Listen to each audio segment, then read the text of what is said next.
இயற்கையின் விதி கடைபிடியுங்கள். எதேச்சியா என்ன நடக்குதுன்னு பாருங்க. சரிதானே? நாம புதுசா ஒண்ணு அப்படியே ஏத்துக்க வேண்டாம். ஆராய்ந்து பாருங்கள். சொல்லப்படுகின்ற விஷயம் உண்மையா பொய்யா, சரியா தவிர நாம தான் முடிவு பண்ணணும். ஒரு சர்க்கரை நோயாளி சர்க்கரைக்கான மாத்திரை சாப்பிட்டா, இன்சுலின் சாப்பிட்டா என்ன நடக்குது, எதை நிப்பாட்டணும் எதை நிப்பாட்டக்கூடாது, அடுத்து வருகின்ற லைனை பாருங்க. அப்ப நீங்க புரிஞ்சுங்க. இன்னும் முடிக்கல.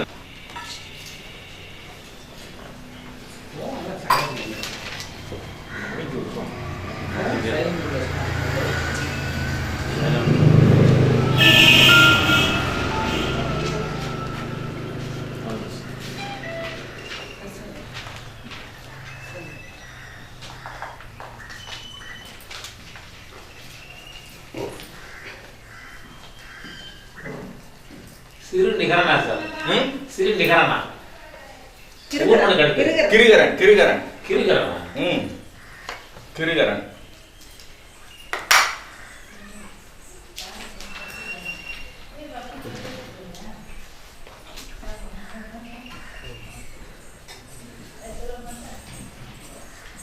தேவர்கள் பேர், தேவலோகத்து தேவர்கள் பேர். ஆமா, இது பூரா தேவலோகத்து மங்கைகள். ஆண்கள் பேர். ஆண்கள் பேரா? ஏன்னா இன்னும் முடியல. அது எல்லாம் முடிஞ்சா நீ சொல்றது ரைட்டு.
செரியாமை, இன்டைஜஷன்.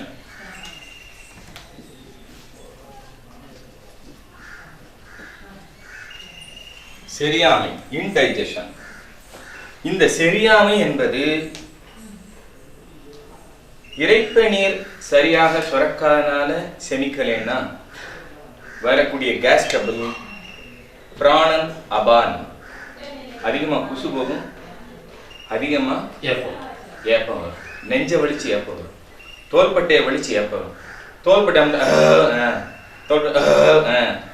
நுரையீரல், பிராணம். லைட்டா உட்காந்துருக்கும் போது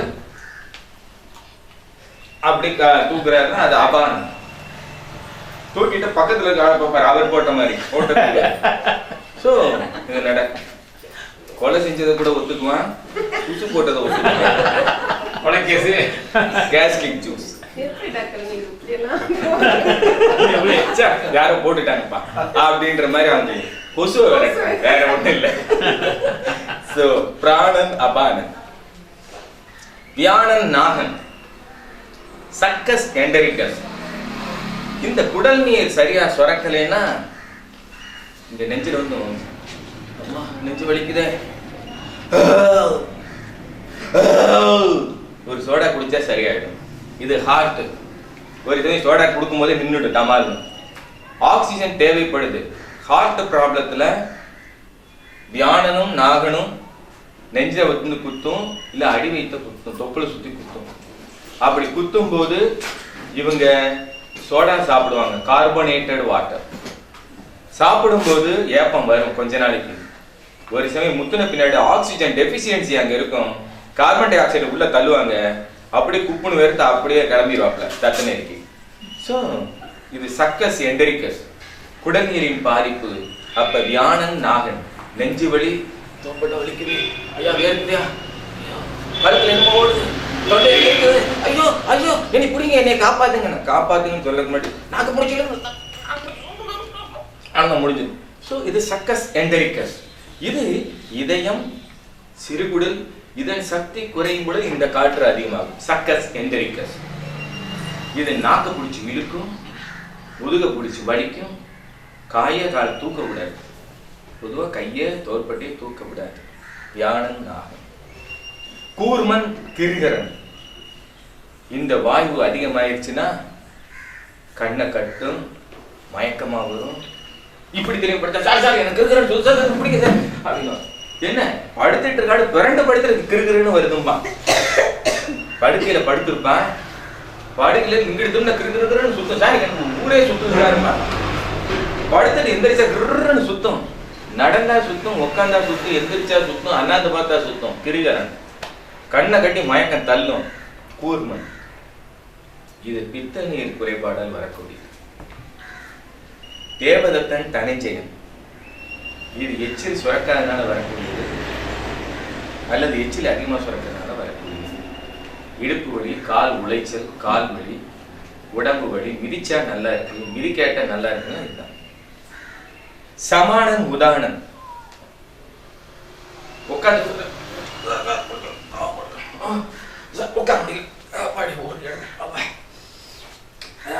படுத்தா சரியா இருக்குமா, உட்கார்ந்தா சரியா இருக்குமா, நின்னா சரியா இருக்குமா அப்படின்னு அப்படி ரெஸ்ட்லெஸ்னஸ் லைக் ரெஸ்டாக்ஸ். சமானன் உதாரணம்.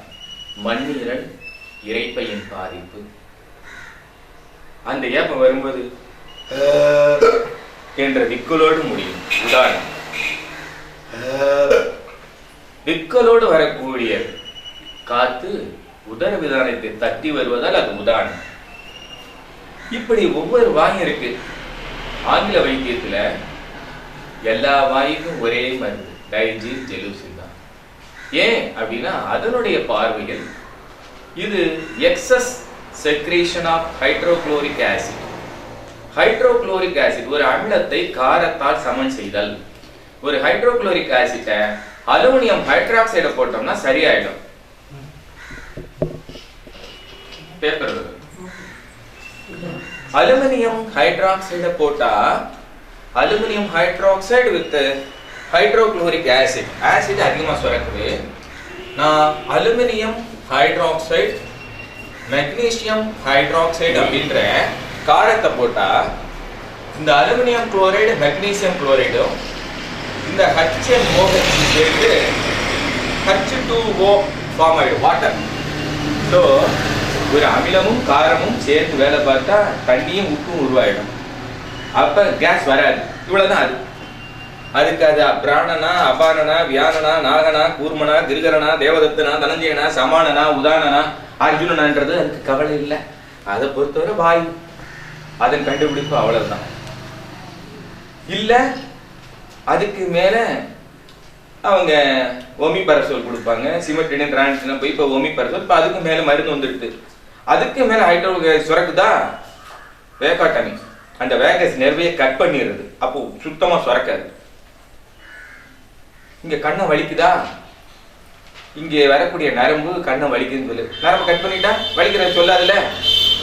ட்ரைஜெமினல் நியூராலஜியான்ற முக்கிய நரம்பு ரொம்ப முகம் வலிக்குதுன்னா ஒரு லெவலுக்கு மேல என்ன பண்ணுவாங்க, எங்களுக்குள்ள மதமது பூசி விடுவாங்க. கேட்கல, டக்குன்னு கட் பண்ணிடுறேன். நரம்பு கட் பண்ணிட்டா முத்தம் கொடுத்தாலும் தெரியாது, வலியும் தெரியாது, ரெண்டும் தெரியாது. சரிதானுங்களா? அது மாதிரி இந்த ஹைட்ரோகுளோரிக் ஆசிட் சுரக்கிறதுக்கு காரணமா இருக்க வேகஸ் நெர்வை கட் பண்ணிட்டா கேஸே ஃபார்ம் ஆகாது இல்ல. அப்படி இந்த மாதிரியான இதைத்தான் அது பண்ணுது. ஆனா இங்க அதல்ல. கேஸ்ட்ரிக் ஜூஸ் சுரக்கலைன்னா பிராணன் வாயு அதிகமாகி அந்த ஜூஸ் சுரக்கிறது குறையுது. அப்ப இந்த பிராணன் வாயு ஏன் அதிகமாகுதுன்னா நுரையீரல் சரியா ஃபங்க்ஷன் பண்ண முடியல, அடைச்சு போய் நிக்குது அல்லது கம்மியா வேலை பார்க்குது. அபானன் அதிகமாகுதுன்னா மலக்குடல் அதிகமா வேலை பார்க்குது, அதை கம்மி பண்ணி நுரையீரலுக்கு சக்தியை தரணும். அல்லது மலக்குடல்ல சக்தி இல்லைன்னா அதுக்கு சக்தியை ஊட்டணும். அப்ப கேஸ்ட்ரிக் ஜூஸ் ஒழுங்கா சுரக்கும். கேஸ்ட்ரிக் ஜூஸ் ஒழுங்கா சுரந்தா சளி பிடிக்காது. சளி பிடிச்சா கேஸ்ட்ரிக் ஜூஸ் சுரக்காது, பசிக்காது. சளி பிடிச்சவங்க போய் சாப்பிடுன்னா அது திரும்ப வாயுவா மாறி திரும்ப மேற்கொண்டு பிரச்சனையை உருவாக்கும். அது அந்த மாதிரி இருக்கும். இங்க வியாழன் நாகன். இந்த வியாழன் என்பது வியாகுலம் என்கின்ற கவலை அதிகம், இதயம் ஒழுங்கா வேலை பார்க்காது. அப்ப இதயத்தின் பாதிப்பு இருக்கும்போது வியாழன் என்ற காற்று நெஞ்ச வலிச்சு வெளியேறும். சிறுவுடல் பாதிக்கும் போது நாகன் என்ற காற்று வெளியேறும். கல்லீரல் பாதிக்கும் போது கூர்மன் என்ற காற்று சுருக்கென குத்தி கண்ணை இருட்டி வெளியேறும், கண்ணை மறைச்சு வெளியேறும், கண் பார்வையை மங்க வச்சு வெளியேறும். கிருகரன் என்ற காற்று பித்தப்பை பாதிக்கப்படும் போது அது வெளியேறும்போது கிருன்னு சுத்திட்டு வெளியேறும். தேவதத்தன் என்பது சிறுநேரத்தின் பாதிப்பினால இடுப்பை வலிச்சு காலை வலிச்சு வெளியேறும். தனஜெயன் என்பது தலையில உச்சந்தலையில இருந்து உள்ளங்கால் வரை மிதிச்சா யூரினரி பிளாடர் போகக்கூடிய அத்தனை பாதையிலையும் வலிக்கும், அப்படி வெளியேறும். சமானன் என்பது மண்ணீரலின் பாதிப்பினால சமமற்ற நிலையை உருவாக்கி வெளியேறும். உதாரணன் என்பது உதரவிதானத்தை தட்டி ஒரு ஏப்பத்தோட, ஒரு விக்கலோட, ஒரு நெஞ்செரிச்சலோட வெளியேறும். இப்படி 10 விதமான வாயுக்கள் இருக்கு. இந்த வாயுக்களின் வேலை என்ன? காயமே இது பொய்யடா, வெறும் காற்றடைத்த பையடா. நம்ம உடம்புல இந்த 10 காத்தும் இருக்கணும்.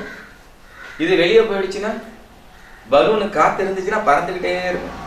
காத்தை பிடிக்கிட்ட சொத்து கீழே வந்து அதோட அவ்வளவுதான். அதுக்கு உயிர் இல்லை. பலூனுக்கு பறக்கணும்னா உயிர் வேணும், அதாவது காத்து வேணும். காத்து போயிடுச்சுன்னா அது கீழே விழுந்துடும். அதே மாதிரி இந்த உடம்பு இயங்குவதற்கு இந்த 10 காற்றும் அவசியமானது. இந்த 10 காத்தும் வெளியேடுச்சுன்னா வயசு குறையுதுன்னு அர்த்தம், வயசு ஆகிக்கிட்டே வருதுன்னு அர்த்தம். இந்த காத்து வெளியேறக்கூடாது, காத்து உள்ள அடைச்சு வைக்கணும். அப்படின்னு எப்படி அடைச்சு வைக்கிறாரு? அது வெளியே போகலைன்னா படுற பாடு. நாங்க போய் இவர் பாட்டுக்கு ஏதாவது எக்கு தப்பாக்குன்னு மூச்சை பிடிச்சிடக்கூடாது சார். கொரட்டை வருவது மூக்கிலா வாயிலா அப்படின்னு ஒரு பட்டிமன்றம் வச்சு மூக்கையும் வாங்கி சேர்த்து பிடிச்சி ஆளை காலி பண்ணிடுற மாதிரி நம்ம பாட்டுக்கு இந்த ஏப்பமே வரக்கூடாது. காயமே இது பொய்யடா, காற்றடைத்த பையடா, காத்து வெளியே போச்சுடா உயிர் போயிரும்டான்னு சொல்லி டாக்டர் சொன்னாரு பாண்டியன்னு சொல்லி யாரையாவது ஏப்ப வரும்போது வாயை அடைச்சு மூக்கை அடைச்சு வெளியே அடிக்கிற கூடாது.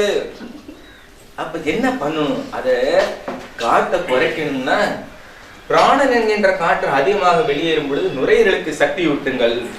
பிராணன் சுருங்கி அந்த இடத்தில் நிற்கும். அபானன் என்ற காற்று அதிகமாக வெளியேறும் போது அபானனை கட்டுப்படுத்தக்கூடிய மலக்குடலுக்கு சக்தியை கொடுங்கள்.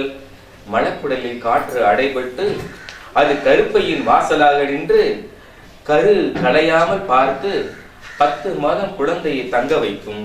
ஒவ்வொரு காத்துக்கும் it is a pneumatic compressed door. அது எக்ஸ்பாண்ட் ஆச்சுன்னா வெளியே போயிடும். உள்ள இருக்கிற வரை தான் அது அதனுடைய ஃபங்க்ஷனை பண்ணும். ஸோ இது 9 சக்கராசு. 9 சக்கராசுக்கும் 10 காத்து இந்த மாதிரி கவசமா நிக்குது. இந்த கவசங்கள் வெளியேறிச்சுன்னா, காத்து வெளியேறிச்சுன்னா சுரப்பி குறைய ஆரம்பிச்சு சுரக்கிறது கம்மியாயிடும். இதான் விஷயம். அப்போ இந்த சக்கரை இது ஒவ்வொன்றுக்கும் இந்த மாதிரி அர்த்தம் வருது. சரிதானே? ரொம்ப விளக்கம் சொன்னோம்னா ஒரு மாதிரி ரொம்ப சொல்லிட்டான். இப்ப சக்கரை நோய்க்கு அடையாளம் புரிஞ்சுதா? ஏப்பம் வந்துச்சுன்னா அப்ப செமிக்கலேன்னு அர்த்தம். சொன்னமா? அளவுக்கு மிஞ்சினால் அமிர்தம் விஷயம். இதுதான் விஷயம். பசிக்கும் போது சாப்பிடணும் அப்படின்னுட்டா அது செமிக்கல, கேஸ் ஃபார்ம் ஆயிடுச்சு, இதுக்கு மேல போட அர்த்தம். ஆனாலும் தண்ணியை ஊத்திக்கிட்டு திரும்ப உள்ள தள்ளிக்கிட்டே இருக்கும். அதுதான் தப்பு. சரிதானுங்களா? ஓகே. சோ அப்ப சக்கரை நோயாளிக்கு ஆங்கில மருத்துவத்துல என்ன பண்றாங்கன்னு பாப்போம். இதெல்லாம் புரிஞ்சிருச்சா? ஆங்கில வைத்தியத்துக்கு செல்லும் போது என்ன நடக்கிறது அதை பார்க்க போறோம். ஆங்கில வைத்தியத்துக்கு போகும்போது என்ன நடக்குது? இப்போ 4 இட்லி ஒருத்தர் சாப்பிடுற, 2 இட்லி காலையில பாக்குற வேலைக்கு போறோம். அது கலோரிஸா மாறுது. 2 இட்லி கலோரிஸா மாறுது. மீதி 2 இட்லி கெட்டு போயிடுறது. கெட்டு போயிருக்கு. அதனால இந்த 2 இட்லி சக்கரை ரத்தத்துக்கு போயிடும்.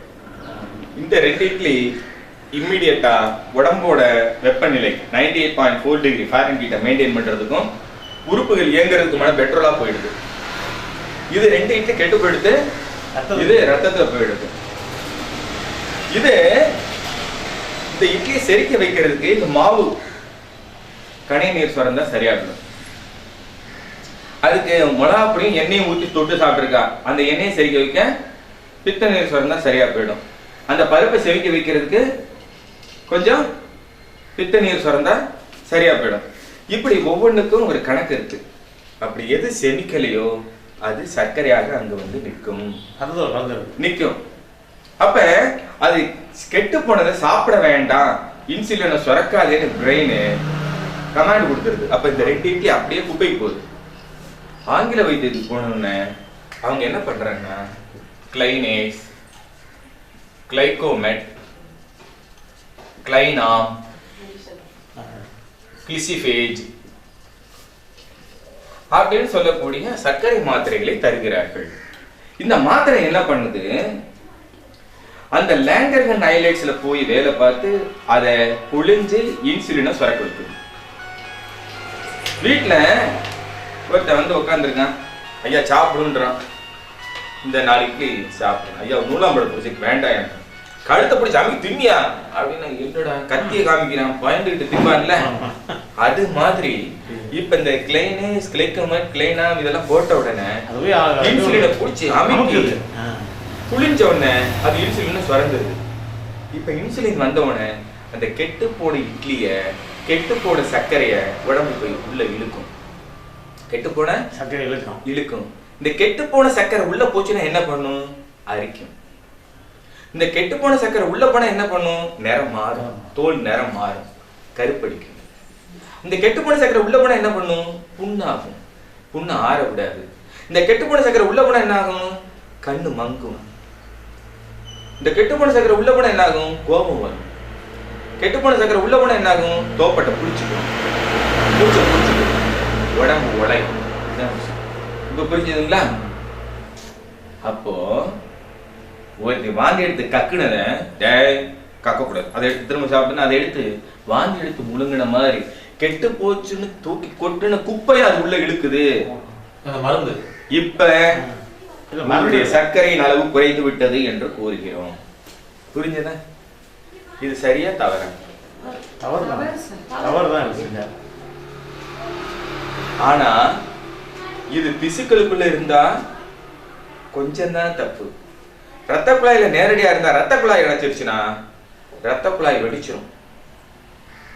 ரத்த குழாய் வெடிச்சிடும். அப்ப கண்ணுல ரத்தம் கசிஞ்சா கண்ணு குருடா போயிடும். மூளையில ரத்த குழாய் வெடிச்சா பக்கவாதம் வந்துடும். இருதயத்துல ரத்த குழாய் வெடிச்சா இதயம் நின்று போயிடும். சிறுநீரத்துல ரத்த குழாய் வெடிச்சா சிறுநீரகம் நின்று போயிடும். அப்ப ரத்த குழாய் வெடிக்கிறதுக்கு திசுக்கள்ல அழுகு நோய் ஆனா பரவாயில்ல, அத அந்த இடத்துல வை அப்படின்னு குப்பை அந்த பக்கம் தள்ளி விடுறோம், திசுக்களுக்குள்ள தள்ளி விடுறோம். இப்படியே இது பண்ண உடம்பு அரிப்பு இதெல்லாம் இருக்கு. ஆனா இப்ப சர்க்கரை கண்ட்ரோல் இருக்கு. சர்க்கரை எதுல இருக்கு, கண்ட்ரோல் இருக்கு. ஒரு நாள் அடிபடுது ஆனா புண்ணு ஆற மாட்டேங்குது, ஆனா சர்க்கரை கண்ட்ரோல்லே இருக்கு. அப்புறம் ஒரு நாள் புண்ணு ஆறலைன்னு வைத்தியம் பார்த்துட்டே இருக்கோம். இந்த சர்க்கரை உள்ள போற திசு அழுகுது, ரத்த குழாய் வெடிக்கல ஆனா திசு அழுகுது. நெக்ரோசிஸ், கேங்க்ரீன் என்று சொல்லக்கூடிய தசை அழுகள், எலும்பு அழுகள் உருவாகிறது. இப்ப பெருவரலை மட்டும் கட் பண்ணி எடுக்கிறோம். அந்த இடம் பாதிக்கப்பட்டது. ஏன்னா 17 வருஷமா தொடர்ச்சியா, 20 வருஷமா தொடர்ச்சியா ஒரே டாக்டர் பாக்குறான். அவர் தர்ற மருந்து மாத்திரை நிப்பாட்டுறது இல்ல, கட்டுப்பாட்டிலேயே வச்சிருக்கிறான். கால் அழுகி போச்சு. இப்ப பெருவரலை கட் பண்ணாச்சு. திரும்ப கரெக்டா சாப்பிடுங்க, இன்சுலினை போட்டுக்கங்க, போடுறான். இப்ப அடுத்து 4 விரலை கட் பண்றான்.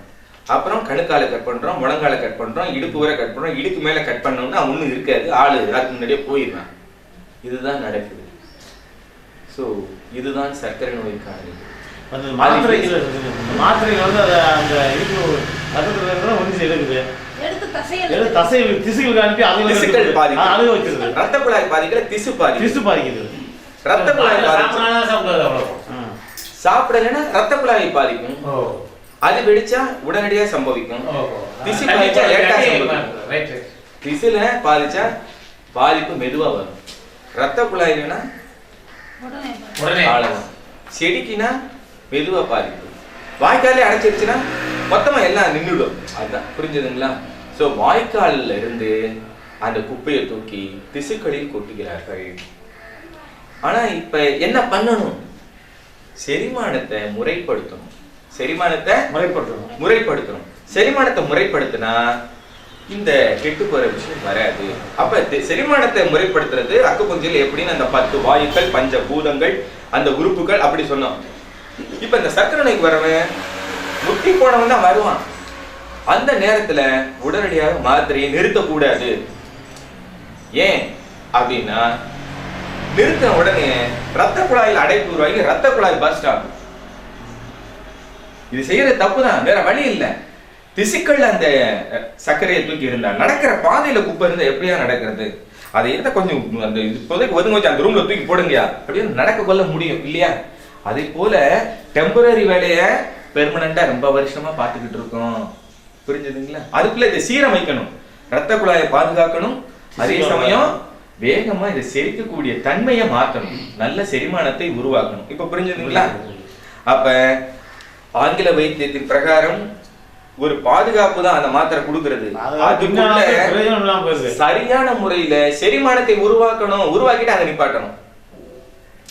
உடனடியாக சர்க்கரை மாத்திரை நிப்பாட்டோம்னா இந்த சர்க்கரை எல்லாம் திசுக்களுக்கு போகாம ரத்த குழாயில ரத்த குழாய் அடைப்பை உருவாக்கி கண்ணுல வெடிப்பு வரும், மூளையில வெடிப்பு வரும், கிட்னில வெடிப்பு வரும், சட்னி சாம்பார்ல வெடிப்பு வந்துடும். அப்ப புரிஞ்சுதுங்களா? அப்ப எது நல்லது? தசையில ஏதாவது ஆனாலும் பரவாயில்லையா, ரத்த குழாய் வெடிச்சா இமிடியேட்டா எமர்ஜென்சி பிரச்சனைக்கு வந்துருவோம். இது மெதுவா தான். இப்ப ரெண்டுக்குள்ள வித்தியாசம் புரிஞ்சுதா? அப்ப சர்க்கரை நோய்க்கு மாத்திரையை உடனடியாக நிறுத்தக்கூடாது, படிப்படியாக செரிமானத்தை முறைப்படுத்தி விட்டு அப்புறம் சர்க்கரை நோயை அதற்கான மருந்தை நிப்பாட்டணும். இப்ப இந்த மாதிரி அக்குபஞ்சர் மருத்துவத்தை முறையான மருத்துவர்கிட்ட முறையான மருத்துவம் எடுத்துக்கல தொடர்ச்சியானா அடுத்து என்ன ஆகும்? இந்த இன்சுலினை சுரந்துகிட்டே இருக்கிறது, மாத்திரைக்கு சுரக்கிறது. ஒரு நாளைக்கு நாக்கு தள்ளி போய் இதுக்கு மேல என்கிட்ட ஒண்ணு இல்லப்பா, என் பையில ஒரு பைசா கூட கிடையாது, என்னை அடிச்சு போட்டாலும் ஒண்ணு இல்லைன்னு கையை கால் நீட்டு படுத்துருது. அப்ப மாத்திரையை போட்டாலும் இன்சுலின் சுரக்கவில்லை, சர்க்கரை குறையவில்லை. அப்ப அவர் டேப்லெட்ல டைப் 2ல மாத்திரை எடுத்துட்டு இருந்தவர் டைப் 1ஆ மாறுற இன்சுலின் டிபெண்டிங் டயபெட்டிக் பேஷண்டாக மாறுகிறார். புரிஞ்சுதுங்களா? சோ இப்ப சர்க்கரை நோய் என்ன ஆயிடுச்சு? அதிகமாயிருக்கு. இப்ப புரிஞ்சுதா? ஓகே. அப்ப மாத்திரை நிப்பாட்டுறது நல்லதா, நிப்பாட்டாம சரி பண்ணிக்கிட்டு நிப்பாட்டுறது நல்லது?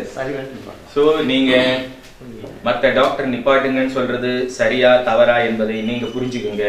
நான் சரி டைரக்டா இந்த டாக்டர்ஸ் இப்படி சொல்றது தப்புன்னு சொல்ல விரும்பல, உங்களுக்கு புரிய வைக்கிறது மட்டும்தான் நான் செய்யறேன். சரியா? ஓகே. அடுத்தது சர்க்கரை நோயில் பால், சர்க்கரை, உப்பு என்கின்ற 3 விஷம் இதை சாப்பிடாதீங்க என்று சொல்லப்படுகிறது. இது சரியா தவறா? இது தவறுதான். அதாவது சித்த வைத்தியத்துல பால் என்பது ஒரு நல்ல கேரியர் ஆஃப் மெடிசின். எந்த ஒரு மருந்தை கொடுக்கணும்னாலும் பால்ல சேர்த்து கொடுங்கன்னு சொல்லப்படுது சித்த வைத்தியத்துல. ஆனா அதே பாலை சாப்பிடாதீங்க அப்படின்னு நம்மள ஒரு சாரர் சொல்றது சரியா? அதுக்கான காரணம் என்ன? சர்க்கரை, சர்க்கரை விஷம் அப்படின்னு சொல்றோம், அதற்கான காரணம் என்ன? உப்பு, அது விஷம் சொல்றோம், அதற்கான காரணம் என்ன? உப்பு அயோடைஸ்டு உப்பு, அதுதான் நோய்க்கு காரணம். உப்பு, சர்க்கரை, இது சல்போனேட்டட் சர்க்கரை, அதுதான் காரணம். பால், இது ஆக்சிடோசின் கலந்த பால், அதுதான் காரணம்.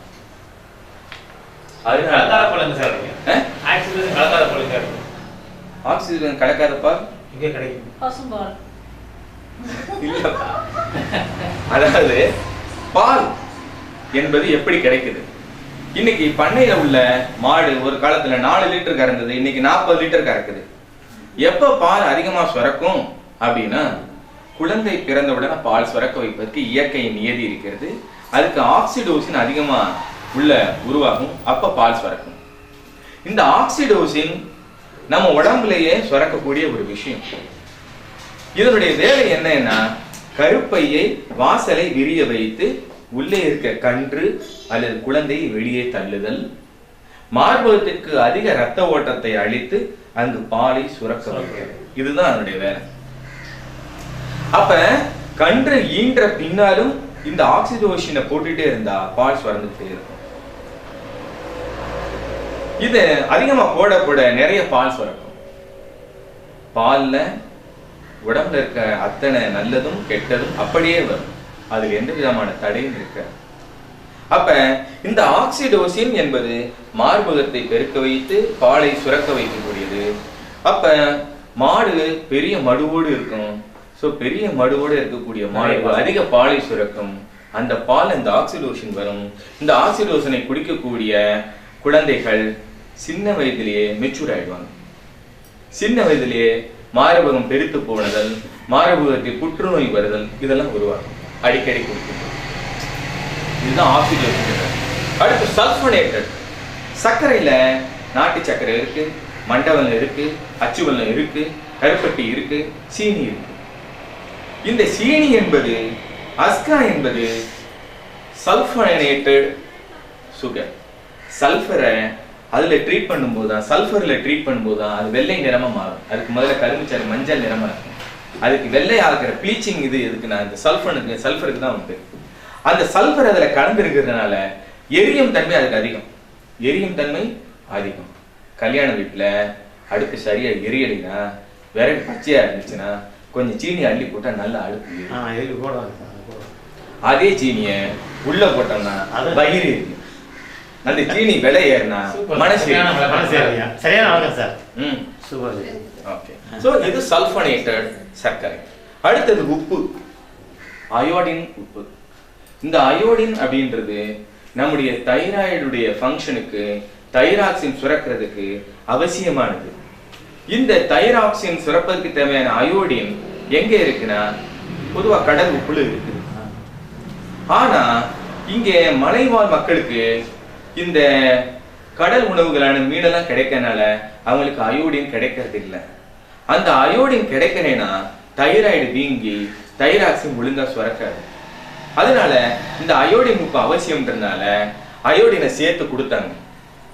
அயோடினை அவங்களுக்கு கொடுக்கறது ரைட்டு.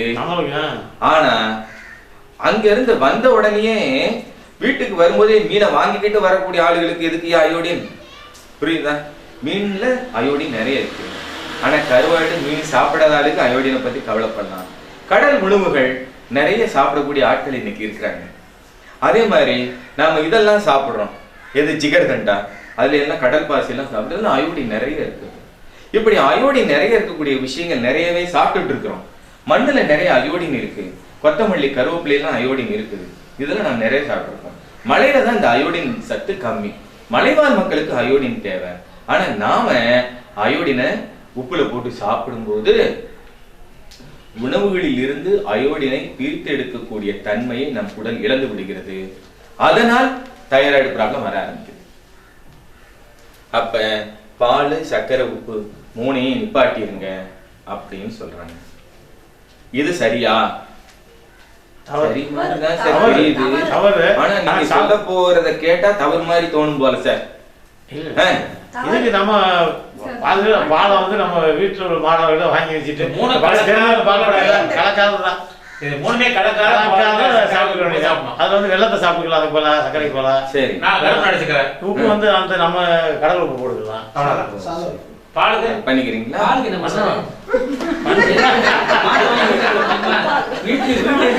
மாடு வாங்கி வச்சுக்கலாம்.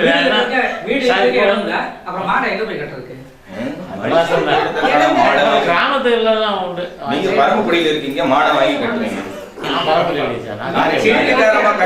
வீடே இல்லைங்க. இப்ப தனி வீடு இல்ல, அம்மா கூட நாங்க சேர்ந்து இருக்கிற மாதிரி இருக்கு. தனி வீடா ரொம்ப நாளா கேட்டுக்கிட்டு இருக்கேன், தர மாட்டாங்க. அதுக்கு வேற 1000 ரூபாய் வாடகை தர மாதிரி இருக்கு. இது எப்படி அம்மாவுக்கு நமக்கு சேர்த்து ஒரே வீடா பாக்கணும்? நாங்க பாத்துட்டு இருக்கோம். நீங்க மாடை வாங்கிட்டு நான் மாட்டு பொண்ணுக்கு வீடை காணாம இருக்கீங்க அப்படின்னு ஒரு ஆள் சொல்றாரு. உண்மைதான்.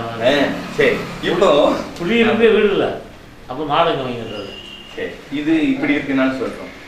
திராட்சை இருக்குல்ல, திராட்சை, அந்த திராட்சையில பூச்சி பிடிக்காம இருக்கிறதுக்கும் கெட்டு போகாம இருக்கிறதுக்கும் நல்லா விளைகிறதுக்கும் பூச்சி மருந்து டப்பால பூச்சி மருந்தை வச்சுக்கிட்டு ஒவ்வொரு திராட்சை கொலையா முக்கிட்டு போறோம்.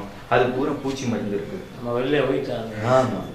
அதே மாதிரி ஆப்பிள் கெட்டு போகாம இருக்கிறதுக்காக அதுல மெழுகை நல்லா உருக்கி நாம ஸ்ப்ரே பண்ணி பல பலன்னு கொடுக்குறோம். பேரிச்சம்பழத்தை பார்த்தவொன்ன பப்பளபலான்னு தெரியணுன்றதுக்காக அதுல நாம நல்லெண்ணெயில நல்லா தேய்ச்சி அழகா பளபளன்னு கொடுக்குறோம். பருப்பு நல்லா பளிச்சு இருக்கணுன்றதுக்காக அதை நல்லா தீட்டி எண்ணெயை தடவி கொடுக்குறோம், பளிச்சுன்னு இருக்கணும். இப்படி பளிச்சுன்னு இருக்கணுன்றதுக்காக என்னென்னமோ பண்ணி ஏகப்பட்ட கலப்படத்தை பண்ணிக்கிட்டு இருக்காங்க. இந்த கலப்படம் அதே மாதிரி சாப்பாடு வருது, சாப்பாட்டுல பூச்சி மருந்து போடுறோம், குருணம் வருது. குருணம் அந்த நேரா சாப்பிட்டா செத்து போயிடுவோம். அதையே நெல்லுக்கு போட்டு அந்த நெல்லுல இருந்து வர அரிசியை சாப்பிட்டா மெதுவா செத்து போயிடும். அதுதான் இனிமே நாம என்ன பண்ணக்கூடாது, அரிசி சாப்பிடக்கூடாது, உளுந்து சாப்பிடக்கூடாது, உளுந்த வடை எதுவுமே சாப்பிடக்கூடாது அப்படின்னு சொன்னா நீங்களே கலப்படம் பண்றாலும் புதுசு புதுசா என்ன செஞ்சாலும் இதையெல்லாம் சுத்தப்படுத்திக்க கூடிய தன்மை நம்ம உடம்புக்கு இருக்கு. எப்ப சுத்தப்படுத்தும், எப்ப இந்த கழிவை வெளியேற்றும் அப்படின்றத இப்ப பார்க்க போறோம். சரியா? நம்மளுடைய மாடு வேண்டாம், மாடு வேண்டாம். இந்த கடிகாரத்தை வாங்கி கட்டிக்க. நீங்க இந்த கடிகாரத்தை வாங்கி கட்டிக்கீங்க. என்ன கடிகாரம்? பித்தப்பை, கல்லீரல், நுரையீரல், இல்லை மலக்குடல், இரைப்பை, மண்ணீரல், இதயம், சிறுகுடல், சிறுநீர்ப்பை, சிறுநீரகம், இருதய உறை, முக்குழி வெப்ப அறை. முக்குழி வெப்ப அறை. சரியா? 12 உறுப்புகள். இந்த நுரையீரல், இந்த லங்ஸ் இருக்குல்ல, இந்த நுரையீரல், இந்த நுரையீரல் சிறுநீர் பைக்கு அம்மா. இந்த மலக்குடல் கிட்னிக்கு அம்மா. இந்த இருதய உறை இரைப்பைக்கு அம்மா. இந்த முக்குழி வெப்ப அறை மண்ணீரலுக்கு அம்மா. இந்த பித்தப்பை இதயத்துக்கு அம்மா. இந்த கல்லீரல் இந்த சிறுகுடலுக்கு அம்மா. இதுதான் தாய் தனையின் விதி. அப்ப இந்த மண்ணீரலில் இருக்கின்ற கணையம், கணைய நீர், இன்சுலின் ஒழுங்கா சுரக்கணும்னா இந்த நைட்டு 9 to 11 தூங்கணும். இந்த நைட்டு 9 to 11 தூங்கணும். 9 to 11 PM ஒழுங்கா தூங்குனா ஒழுங்கா சுரக்கும், ஒழுங்கா செரிக்கும், கழிவு ஒழுங்கா வெளியேறும். சர்க்கரை நோய்க்கு அடிப்படை காரணம் இரவு 9 to 11 தூங்காமை தான் முதல் காரணம். குருகம் அக்குபஞ்சர் கிளினிக்ல அடிச்சு சொல்லக்கூடிய வார்த்தை இதுதான். எப்ப நீங்க 9 to 11 தூங்கலையோ அப்ப சர்க்கரை நோய் வரும். சார் நீங்க ஊர்ல தூங்குறீங்களா சார்? அது நானா இருந்தாலும் சரி, அது நானா இருந்தாலும் இது பைசா முக்கியம்னா சர்க்கரை நோய் வாங்கிக்கோங்க. சர்க்கரை நோய் வேண்டாம், ஆரோக்கியம் முக்கியம்னா பைசா விடுங்க. நீங்க 9 மணியில இருந்து அதுக்கு மேல முடிச்சு சம்பாதிக்கக்கூடிய காசு உங்களுக்கு சொந்தம் இல்ல, அப்போலோ ஹாஸ்பிட்டலுக்கு சொந்தம். நீங்க சம்பாதிக்கிறது அப்போலோ ஹாஸ்பிட்டலுக்கு சம்பாதிக்கிறீங்களா இல்ல உங்க பிள்ளைகளுக்கு சம்பாதிக்கிறீங்க நீங்க முடிவு பண்ணிக்கணும். சரிதானுங்களா? நீங்க சம்பாதிக்க வேண்டாம்னு நான் சொல்லல. ஆனா 9 மணிக்கு மேல முழிக்கிறது, அந்த 9 to 11 என்ன பண்றோம்னு கொஞ்சம் நோட் பண்ணுங்க. காலையில் 5 மணிலிருந்து 7 மணி வரை என்ன பண்றோம்னு நோட் பண்ணுங்க. அது சுய பரிசோதனையும் சுய சிந்தனையையும் சுய முடிவையும் தரும். இவ்வளவுதான். அவங்கவுங்க ஆரோக்கியம் அவங்கவுங்க கையில். இதை நாம் கட்டாயப்படுத்த முடியாது. விழிப்புணர்வு உருவாக்குறது நம்ம வேலை. சார் அது முடியாது சார், தூங்க முடியாது, பரவாயில்ல, கட்டாயப்படுத்த அவங்க இஷ்டம். நம்ம ஆஸ்பத்திரி எப்பயும் திறந்துருக்கு, எப்ப வேணாலும் வாங்க, பைய ரெடியா இருக்கு, பைசாவை போடுங்க, ட்ரீட்மெண்ட் எடுப்பீங்க, ஓவர். எதுக்கு வீணா போயிட்டு கஷ்டப்படுவானே சார்? முடியும். நீங்க என்ன சார் 9 மணிக்கு தூங்க சொல்றீங்க? எந்த உலகத்துல சார் இருக்கீங்க? தாத்தா பாட்டி 8 மணி 9 மணிக்கு விளக்கு வச்சோன்னு தூங்குனாங்க. நாங்க முடியுமா சார்? நைட்டு தான் சார் விஜய் டிவில என்னமா இருக்குமா நீயா நானா சக்கரை நோயா ஆரோக்கியமா வச்சுக்க. சக்கரை நோய் தான் சார் வின் பண்ணிச்சு, ரைட் வச்சுக்க. ஆரோக்கியம் தான் வின் பண்ணிச்சா, சரி தூங்கிக்க, முடிஞ்சது. பாட்டு பாடுங்க பாருங்க, ஜூனியர் சீக்கிரம் என்னமா இருக்கு சார். என்ன சார் நீங்க பாட்டு இப்படி சொல்லிட்டீங்க, செல்வி பார்க்காம எப்படி சார் தூங்க முடியும்? இன்னைக்கு என்ன நடக்குதுன்னு பார்க்கணும் சார். அது இன்னைக்கு தான் சார் முக்கியமான சீன் சார். செல்லமேவா செல்லமே பார்க்க அந்த பார்த்தது இல்லை சார். சோ இப்படி நிறைய விஷயங்கள் நடக்குது. இது இல்லாம என்னால இருக்க முடியாது. சக்கரை பாட்டு அது இருந்துட்டு போடு சார், ஒரு மாத்திரை போட்டு சமாளிக்கலாம் சார், ஜாலியா இருக்கு சார். இத போய் விடுவானே என்று நினைத்தால் we are not addicts sir. You come, take treatment and release that. ஏன் இந்த வாயு உருவாகும், அப்ப அந்த உறுப்புக்கு சக்தியை கொடுக்கணும். அப்ப டெம்பரரி ரிலீஃப் அப்பப்ப கொடுக்கும். ஏன் எனக்கு இந்த சக்கரை குறையலன்னு மட்டும் கேட்கக்கூடாது. 9 மணிக்கு 48 நாள் தொடர்ச்சியா தூங்கணும்னா ஆட்டோமேட்டிக்கா சக்கரை நோய் குறையுது, மண்ணீரலுக்கு சக்தி வருது, செரிமானம் நல்லா இருக்கு. டாக்டர் நீ ஏன் தூங்கல அப்படின்னா, முடியாம வர்றல்ல பார்த்தாகணும்ல, வேண்டாம் அப்படின்னா இந்த தர்மத்துக்கு எதிரானது. விழிப்புணர்வை நாம பெரிய அளவுல உருவாக்க வேண்டி இருக்கு. சொல்றால் முடிக்க வேண்டியதா இருக்கு, வேற வழி இல்லையே. சார் சார் ட்ரெயினுக்கு நேரம் ஆயிடுச்சு சார், கொஞ்சம் பார்த்துருங்க சார், நாளைக்கு என்னால வர முடியாது சார். கரெக்டா 9 மணிக்கு வந்து நிப்பாரு. பார்த்துட்டு போனோம்னா எங்க சாப்பாடு போட்டு சாப்பிடுங்க, என்னங்க நீங்க எங்களை 9 மணிக்கு தூங்கி நீங்க 10 மணிக்கு வந்துகிட்டு இருக்கீங்க அப்படின்னா நம்மளா எடுத்து சட்டி எடுத்து தட்டை எடுத்து என்னத்தை இப்படி ஆயிடும். உண்டா இல்லையா? இது எனக்கும் நடக்குது. ஆனா எல்லா நாளும் இதுவா என்றால் இல்லை. புரிஞ்சுக்கிட்டோம்னா வாரத்துல 2 நாள் ஆகுது, சரி இன்னைக்கு கிளாஸ் நடத்துறோம், கொஞ்சம் நேரம் லேட் ஆகுது, சரி இன்னைக்கு ஒரு முக்கியமான வேலை லேட் ஆகுது, எல்லா நாளுமே எப்படி இருந்தா அப்ப எனக்கும் தவறாது, அது வந்து சேரும். சர்க்கரை நோய் மாற்றம் இல்லை, அழைச்சிட்டோம். நம்ம எங்க அழைக்காமையா இருந்தோம், வாபான்னு அழைக்கிறோம்ல. சோ இந்த 9 to 11 தூங்குறதுனால என்னென்ன நடக்கும்? இந்த 9 to 11 என்பது ட்ரிபிள் வார்மர் டைம். இதனுடைய பேர் என்னன்னா glandular time. It is glandular time, சுரப்பிகளின் நேரம். நீங்க உங்க செல்போன் இருக்கே, இந்த செல்போனை ஆஃப் பண்ணிட்டு சார்ஜ் போட்டா வேகமா சார்ஜ் ஆகுமா, ஆன் பண்ண மாதிரி சார்ஜர் போட்டா வேகமா சார்ஜ் ஆகுமா? அப்படியா? அதே மாதிரி இந்த சார்ஜபிள் பேட்டரி எல்லாம் ஆஃப் பண்ணிட்டு போட்டா நல்லதா, ஆன் பண்ணிட்டு போட்டா நல்லதா? ஆன் பண்ண மாதிரி போட்டோம்னா சார்ஜ் கம்மியா தான் ஏறும், கூடிய சீக்கிரம் பேட்டரி வேற புதுசு போடணும். அதே மாதிரி நம்ம இந்த இது இருக்குல்ல தாமரை மலரணும்னா அதுக்கு சூரிய சக்தி வேணும். சூரிய சக்தி வந்தவுடனே தாமரை மலரும். இந்த அல்லி என்ன பண்ணும்? சந்திரன் வந்தவுடனே மலரும். நீங்க சூரிய உதயத்துல அல்லியை மலர சொன்னா மலருமா? எத்தனை என்ஜினியர் வச்சு பிரிச்சாலும் திரும்ப மூடிக்கிறோம் இல்லையா? இல்ல இந்த சந்திரோதய நேரத்துல நீ மூடாதேன்னு சொல்லி தாமரை நிப்பாட்டினா நிக்குமா? மூடிக்கிறோம். அந்த ஜீவகாந்த சக்தி அங்க இருந்து பர்டிகுலர் ரேஸ் வருது, அதுக்கு ஏத்த மாதிரி இந்த ஜீவன் இயங்குது. அதே போல சகசிராரம், ஆக்னா, விசுத்தி, ஹிருதயா, மணிப்பூரகா, சுவாதிஷ்டானா, மூலாதாரா என்று சொல்லக்கூடிய இந்த ஆதாரங்களில் இருக்கின்ற சுரப்பிகளான பிட்யூட்ரி, பீனியல் பாடி, தைராய்டு, தைமஸ், பாங்கிரியாஸ், அட்ரினல், கொனாட்ஸ் சொல்லக்கூடிய டெஸ்டுகள், ஓவரி, இதனுடைய சுரப்புகளுக்கு அந்த சுரப்பிகளுக்கு சார்ஜ் ஆக வேண்டிய நேரம் 9 to 11. அந்த நேரத்துல காஸ்மிக் எனர்ஜி வாரதுல அது சார்ஜ் ஆகுது. அப்ப கண்ணுன்ற பேட்டரி ஆஃப் பண்ணி வச்சோம்னா, கண்ணுன்ற அந்த செல்லை ஆஃப் பண்ணி வச்சோம்னா இது சார்ஜ் ஆகும். கண்ணை திறந்துகிட்டு இருந்தா இது சார்ஜ் ஆகும். இவ்வளவுதான் விஷயம். செல்போனை ஆஃப் பண்ணா எப்படி வேகமா சார்ஜ் ஆகுதோ அது மாதிரி கண்ணை மூடி வச்சோம்னா அது சார்ஜ் ஆகும். கண்ணை திறந்து வச்சா ஒழுங்கா சார்ஜ் ஆகும். முடிதான் விஷயம். சரிதானே?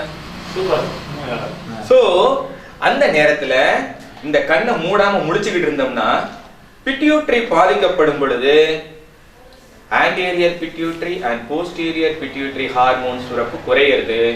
அப்ப தைராய்டு ஸ்டிமுலேட்டிங் ஹார்மோன் ஒழுங்கா சுரக்காது. அப்ப உங்களுக்கு கொனாட்ஸை தூண்டக்கூடிய கொடண்டோட்ராபிக் ஹார்மோன் அப்படின்னு சொல்லக்கூடிய சுரப்புகளை தூண்டக்கூடிய ஹார்மோன் ஒழுங்கா சுரக்காது.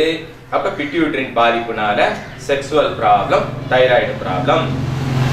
தைராய்டுக்கே நேரா எனர்ஜி வரலைன்னா தைராக்சின் சுரக்காது. அப்ப எல்ட்ராக்சின் மாத்திரை சாப்பிடணும். பேராதைராய்டு ஒழுங்கா சுரக்கலைன்னா பேராதார்மோன் ஒழுங்கா சுரக்காது. பேராதார்மோன் சுரக்கலாம் தைராக்சின் அதிகமாயிரும். அப்ப முன்கழுத்தலை பெருசா வந்துடும். ஏன்னா அது பேராதார்மோன் தான் தைராக்சின் சுரக்கிறத கட்டுப்படுத்தும். கால்சிட்டோனின் அப்படின்றது பேராதைராய்டுல சுரக்கலைன்னா கால்சியத்தை டோன் பண்ணி இறுக்கி எலும்போட வச்சு நல்லா இறுக்கி வைக்க வேண்டிய அது சுரக்கலைன்னா நம்ம எலும்புல இருந்தே சுண்ணாம்பு உதிர ஆரம்பிக்கும். அப்ப நம்ம முட்டை பால் தக்காளிலாம் சாப்பிடாட்டாலும் அந்த உதிரக்கூடிய எலும்பு சுண்ணாம்பு சிறுநீரகத்துல சேர்ந்து கிட்னி ஸ்டோனாவும் பித்தப்பையில சேர்ந்து கால் ஸ்டோனாவும் மாறும். இந்த தைமஸ்க்கு எனர்ஜி இல்லைன்னா டி லிம்போசைட்ஸ் என்று சொல்லக்கூடிய தைமஸில் உருவாகக்கூடிய வெள்ளை அணுக்கள் குறைந்து வைரஸை எதிர்த்து போராடக்கூடிய தன்மை குறைஞ்சு அடிக்கடி ஜலதோஷம் பிடிக்கும், சளி பிடிக்கும், H1N1 வரும், அப்புறம் ஆந்த்ராக்ஸ் வரும், அப்புறம் பேதி வரும், அப்புறம் பெலாக்கா வரும். வைரல் இன்ஃபெக்ஷனை கட்டுப்படுத்தக்கூடிய தன்மை போயிடும். சரிதானுங்களா? ஏன்னா அதுக்கு தைமஸ் மிக அவசியமானது. டி லிம்போசைட்ஸ் என்று சொல்லக்கூடிய எய்ட்ஸை எதிர்த்து போராடக்கூடிய, ஆந்த்ராக்ஸை எதிர்த்து போராடக்கூடிய, H1N1 வைரஸை எதிர்த்து போராடக்கூடிய, சாதாரண காய்ச்சல் ஜலதோஷம் என்கின்ற வைரஸ் நோயை எதிர்த்து போராடக்கூடிய அந்த சக்தி குறைந்து போகும். அம்மை, குட்டாலம்மை, பொண்ணுக்கு வீங்கி, சிச்சிலுப்பை, மணல்வாரி என்று சொல்லக்கூடிய வைரஸ் நோய்களுக்கெல்லாம் உலகத்துல மருந்து கிடையாது. தடுப்பு மருந்து தான் உண்டு. வந்த பின்னாடி சரி பண்றதுக்கு மருந்து கிடையாது. அதெல்லாம் வைரஸ் நோய்கள். வைரஸ் நோய்க்கு உலகத்திலே மருந்து கிடையாது. அந்த மருந்து இறைவன் ஒரு ஆள் மட்டும்தான் ஸ்டாக் வச்சிருக்காரு. அந்த மருந்து அவர் 9 to 11 உங்களுக்கு தர்றாரு. அப்ப நீங்க கண்ணை மூடி தூங்குனீங்கன்னா தைமஸ்க்கு வரும், இல்லைன்னா அது வராது. நீங்க அந்த ஸ்டாக் அமெரிக்கால இருந்து கிடைக்குமான்னு நீங்க கடவுள்கிட்ட நீங்க டெலக்ஸ் போட்டு கேட்டீங்கன்னா அவர் டெலக்ஸ் நோ டெலக்ஸ் சொல்றாரு. இதுதான் விஷயம். No stock in Pan America or in England, it is available with me only அப்படின்னு காட் சொல்றாரு. ஸோ 9 to 11 நீங்க தூங்க வேண்டியது அவசியம். சரிதானுங்களா? ஏதேனும் மாற்று கருத்து இருக்கா? அதுக்கப்புறம் தூங்கணும்ல சார், அது ஒன்றும் இல்லை. அது தூங்க என்னன்ற அப்படி சொல்லி இது குறைக்காது காரணம். அந்த கேள்வி வரும்ல. சோ இந்த 9 to 11 தூங்கலைன்னா கணையத்துக்கு சக்தி வரலைன்னா இன்சுலின் சுரக்காது. இந்த 9 to 11 தூங்கலைன்னா செமினிஃபரஸ் டியூபியூல்ஸ் என்று சொல்லக்கூடிய அந்த விந்துவை உற்பத்தி செய்யக்கூடிய லேயருக்கு எனர்ஜி வரலைன்னா அந்த விந்துக்கள் குறை விந்துக்களாக, அணுக்கள் குறைந்ததாக, உயிரற்ற அணுக்களாகவும், வாலில்லாத அணுக்களாகவும், தலையில்லாத அணுக்களாகவும் உருவாகி இம்பார்ட்டன்ஸை உருவாக்குகிறது. இது பெண்களுக்கு குறையும் பொழுது சினை முட்டை சிறியதாகிறது, அல்லது மாதவிடாய் கோளாறாகிறது, அல்லது அதீத தீட்டு உருவாகிறது, அல்லது பாலிசிஸ்டிக் ஓவேரியன் டிசீஸ் என்று சொல்லக்கூடிய PCOD. அதாவது அந்த ஓவரியில உள்ள அந்த சிஸ்டர் அது என்ன பண்ணுது, பெருசாகுது, உடையாம அப்படி நின்றுக்கிறோம். உடைஞ்சதானே ஓவம் வெளியே வரும். ஒவ்வொரு முட்டை பையும் வெடிச்சு அதுல இருந்து முட்டை வெளியே வரும். அது அப்படியே பிரிச்சு அப்படியே நின்றுக்கிறோம், வெடிக்காது. அப்ப அதெல்லாம் உள்ளேயே இறுகி போய் ஓவரியில டியூமரா மாறுது. Polycystic ovarian disease. சிஸ்ட் என்பது ஒரு துணி பைப்புல தண்ணிய வச்ச மாதிரி, ஒரு துணி பைப்புல ஒரு சீலை வச்ச மாதிரி, ஒரு திரவத்தை வச்ச மாதிரி, ஒரு பொருளை வச்ச மாதிரி. ஸோ சிஸ்ட் என்பது ஒரு லேசான பைப்புல ஒரு பொருள் அடக்கப்பட்டதுன்னு அர்த்தம். அப்ப உள்ள ஓமம் அப்படியே நின்றுக்கிறோம், அல்லது வேற ஏதேனும் கழிவுகளாய் நின்றுக்கிறோம். இப்படி பாலிசிஸ்டிக் ஓவேரியன் டிசீஸ் வரதுக்கு காரணம் இரவு அதிக நேரம் விழித்தல், மற்றும் பாலிதீன் பைகளில் அடைத்து வைத்த பொருட்களை உண்ணுதல். இதெல்லாம் பாலிசிஸ்டிக் ஓவேரியன் டிசீஸ் வருவதற்கான காரணமா இருக்குது. ஸோ 9 to 11 தூங்கினோம்னா சுரப்பு ஒழுங்கா சுரக்கும், இந்த பிரச்சனை வராது. சரி, 9 to 11 தூங்கிட்டோம்யா, 11 மணிக்கு மேல தூங்காம இருக்கலாமா? இருக்கலாம். 11 மணிக்கு மேல 1 மணி வரை தூங்காம இருந்தோம்னா பித்தப்பையில உள்ள பித்த நீர் சூடுல அதிகமாகி சுண்டி வத்தி போயிடும். வெம்ப முடிச்சோம்னா கல்லா மாறிடும். அதாவது இந்த பித்த நீர் என்ன ஆகுது, காஃபியை குடிச்சிட்டு வைக்கிறோம், காஃபி காய்ச்சி போச்சுன்னா பக்கா போயிடுதுல. நீர்த்தன்மை இருந்தா காஃபியை குடிக்கலாம். கொலப்பொலன்னு இருந்துச்சுன்னா தார் மாதிரி இருந்தா காஃபியை குடிப்போமா? அது மாதிரி பித்த நீர் சூடு அதிகமாகும் போது அது கெட்டிப்படுது. அதுக்கு மேல ரொம்ப முடிச்சோம்னா அது இன்னும் கல்லா மாறும். ஸோ பித்த கற்கள் உருவாகிறதுக்கு இரவில் இந்த நேரத்துல முழிக்கிறதும் ஒரு காரணம். அப்ப முழிச்சோம்னா பித்தங்கள் ஆனோம்னா பித்தப்பையை கட் பண்ணி எடுப்போம். பித்தப்பை இதயத்தின் தாய். அதை கட் பண்ணி எடுத்தோம்னா ஒழுங்கா செமிக்காது. கொலஸ்ட்ராலை செரிக்கிறதுக்கு தேவையான பித்த நீர் வராது. அப்ப லோ டென்சிட்டி கொலஸ்ட்ரால் வரும், இதயத்தை அடைக்கும். அப்ப பார்த்தோம்னா ஆஞ்சியோகிராம் எடுத்தோம்னா நிறைய அடப்பு இருக்கும், 70% மேல அடப்பு வந்துடும். அப்ப அடுத்து இதயத்தை அறுக்கணும், ஹார்ட் பிளாக், ஹார்ட் சர்ஜரி இதெல்லாம் வரும். பித்தப்பை எடுத்தாலுக்கு அடுத்து ரத்தப்பை எடுக்கிறதுக்கு 4 பக்கத்துல தான் இருக்கு, எண்ணிக்கிட்டே இருக்க வேண்டியது. அடுத்து காலில் இங்கே ஒரு கோடை போட்டு, நெஞ்சில் இங்கே ஒரு கோடை போட்டு, கட்டம் போட்டு, அடுத்து கொஞ்ச நேரம் ஃப்ரேம் போட்டுருவாங்க. ஸோ அதை நம்ம பார்த்துக்க வேண்டியது. கோடு போட்டு அடுத்து கட்டம் போட போறாங்கன்னு அர்த்தம். சரிதானுங்களா?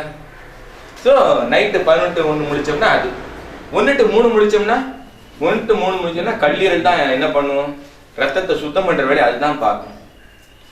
டிரான்ஸ்போர்ட் எல்லாம் பண்ண நைட்டு போய் எதில் நிப்பாட்டிடுவாங்க, சர்வீஸ் பண்றதுக்கு அவங்க என்ன பண்ணுவாங்க, அங்க சர்வீஸ் பண்ணுவாங்க இல்லையா? பண்ணி சக்கரை போச்சுன்னா அது போச்சுன்னா இது போச்சுன்னா ஆயில் மாத்திரை மாற்றி எல்லாம் ரிப்பேர் வேலை நடக்கிற மாதிரி நைட்ல கல்லீரல், ரத்த சிகப்பணுக்கள், வெள்ளை அணுக்கள் எல்லாத்தையும் ரிப்பேர் பண்ணும். அந்த வேலையை அது பார்க்கணும். நைட்டு நம்ம 1 to 3 தூங்கலைன்னா கல்லீரல் அதிகப்படியான நச்சுக்கள் சேர்ந்துச்சுன்னா அது பயங்கரமான கனவுகளா காமிக்கும். எப்ப பயங்கரமான கனவு வருதோ, நைட்ல சப்பாத்தி கட்டையோட அடிக்கிற மாதிரி ஒரு கனவு வருதுன்னா கல்லீரல் நிறைய நேரம் நைட்டு முழிக்கிறோம்னு அர்த்தம். ஸோ இரவில் அதிகமாக விழித்தல் என்பது கல்லீரலை பாதிக்கிறது. அந்த அழுக்குகள் மூட்டுகளில் தேங்கும் போது ஆர்த்ரைட்டிஸ் என்று சொல்லக்கூடிய விரல் மூட்டுகளில் வலி, தோள்பட்டை மூட்டுகளில் வலி, இந்த மாதிரி மூட்டுகள்ல வலி வரும். சிறுவிரல் பாதிக்கப்பட்டா விரல் மடக்க வராது, நீட்ட வராது, மதமதப்பு வரும். சாப்பிட்ட உடனே கொடை சாஞ்சிரும் வண்டி.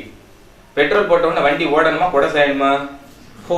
பெட்ரோல் போட்ட உடனே வண்டி சாயுதுன்னா ஒண்ணு பெட்ரோல் தப்பு அல்லது வண்டியில தப்பு. சர்க்கரை நோயின் அடுத்த அடையாளம் உண்டவுடன் மயக்கம், உண்டவுடன் உறக்கம். அது மத்தியானம் சாப்பிட்டவன தூக்க வருதுன்னா பித்தப்பையின் சக்தி குறைவுன்னு அர்த்தம். காலையில சாப்பிட்டவன தூக்க வருதுன்னா இருதய உரையின் சக்தி குறைவு. சோ சர்க்கரை நோயில எந்த உறுப்பு பாதிக்கப்பட்டதுனால அவருக்கு பிரச்சனைன்றத இரவு வராத தூக்கமும் பகலில் வருகின்ற தூக்கமும் அவருக்கு எங்க பிரச்சனை இருக்குன்னு சொல்லும். இந்த ஆர்கன் கிளாக் சுத்தமா சொல்லி தந்தா ஈஸியா புரியும். சோ பிரச்சனை இங்கதான் இருக்கு. சரியா? இப்ப சர்க்கரை நோய் ஓரளவு புரிஞ்சுக்கிட்டீங்களா? சர்க்கரை நோய் குணமாக கூடியது, குணமளிக்க கூடியது, குணப்படுத்தக்கூடியது. அதுல ஏதாவது மாற்று கருத்து இதுவரை இருக்கா?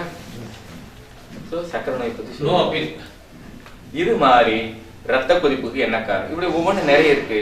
ஆனா இப்படி ஒவ்வொன்றா சொல்லிட்டு போனோம்னா ஒவ்வொரு நோயும் விடிஞ்சு போயிடும். அதனால இப்ப காதுக்கு போயிடும்ல. சர்க்கரை நோயை பத்தி பார்த்தோம். சர்க்கரை நோயில பல குறிகளை பார்த்தோம். ஒவ்வொரு மூலகமும் பாதிப்பும் எந்த விதமான நோய்க்குறியா இருக்கும்னு பார்த்தோம். அப்ப பஞ்சபூதத்துல எந்த பூதம் பாதிச்சாலும் சர்க்கரை நோய் வரும். அப்படியே மண்ணீரலையே பெருசா பேசிட்டு இருக்கிறாங்க அப்படின்னு கேள்வி இருக்கு இல்லையா? சுவர் இருந்தாதான் சித்திரம், மண்ணு இல்லைன்னா ஒண்ணும் இல்லை. மண்ணு இருந்தாதான் விவசாயம் பண்ணலாம், சுவர் வைக்க முடியும். மண்ணு இல்லாம வெறும் காட்டை வச்சு என்ன பண்ணுவீங்க, வெறும் தண்ணியை வச்சு என்ன பண்ணுவீங்க, வெறும் வெயில வச்சு என்ன பண்ணுவீங்க, வெறும் விதைய வச்சு என்ன பண்ணுவீங்க? விவசாயம் பண்ணணும்னா மண்ணு வேணும் முதல்ல. அதனால மண் என்பது இந்த சுவர் உடம்பு. மண்ணீரல் நல்லா இருந்தா தான் மற்றதை சரி பண்ண முடியும். குழந்தை இல்லை அப்படின்னு என்ன அர்த்தம்? விந்து இல்லை, சினை முட்டை இல்லைன்றது இல்லை. விந்து, சினை முட்டையும் விதை. விதை இருந்தா போடுமா? விதைய மண்ணுல விதைச்சோம்னா மண்ணு நல்லா இருந்தா பிடிச்சு விளையும். The soft tissues are மண்ணு. மீசென்டரான் என்று சொல்லக்கூடிய குடலிடை ஜவ்வு, கருப்பையின் உள்பக்க சுவராகிய எண்டோமெட்ரியம், குடலின் உட்பக்க சுவராகிய அந்த வெள்ளை பூந்தசைகள், இதெல்லாம் மண்ணு. இது நல்லா இருந்தாதான் உறிஞ்சும், இது நல்லா இருந்தாதான் வேர் பிடிக்கும். மண்ணு இருந்தாதான் செழிக்கும், மண்ணு தான் மாத்தும். நாம மண்ணுல உரத்தை போடுறோம், விதைய வைக்கிறோம், அது பச்சை இலையா வருது, சிவப்பா பழமா வருது, மஞ்சளா பூவா வருது, அது பழம் இலை இந்த மாதிரி பழவா வருது. அது மாதிரி வயிற்றுல இட்லியை போடுறோம், சட்னியை போடுறோம், சாம்பாரா போடுறோம். இது காலையில நகமா மாறுது, முடியா மாறுது, சதையா மாறுது, ரத்தமா மாறுது. ரத்தம் பெருகணும்னா ஆட்டு ரத்தம் ஒரு 1/2 கிலோ, இல்ல நகம் வேணும்னா கொஞ்சம் நகம் ஒரு 1/4 கிலோ, இப்படியா சாப்பிடுறோம். நீங்க சாப்பிடுற சட்னி, இட்லி, சாம்பாரு நகமா, முடியா, சதையா, நினமா, ரத்தமா மாறுது. இது எப்படி உள்ள போகுது?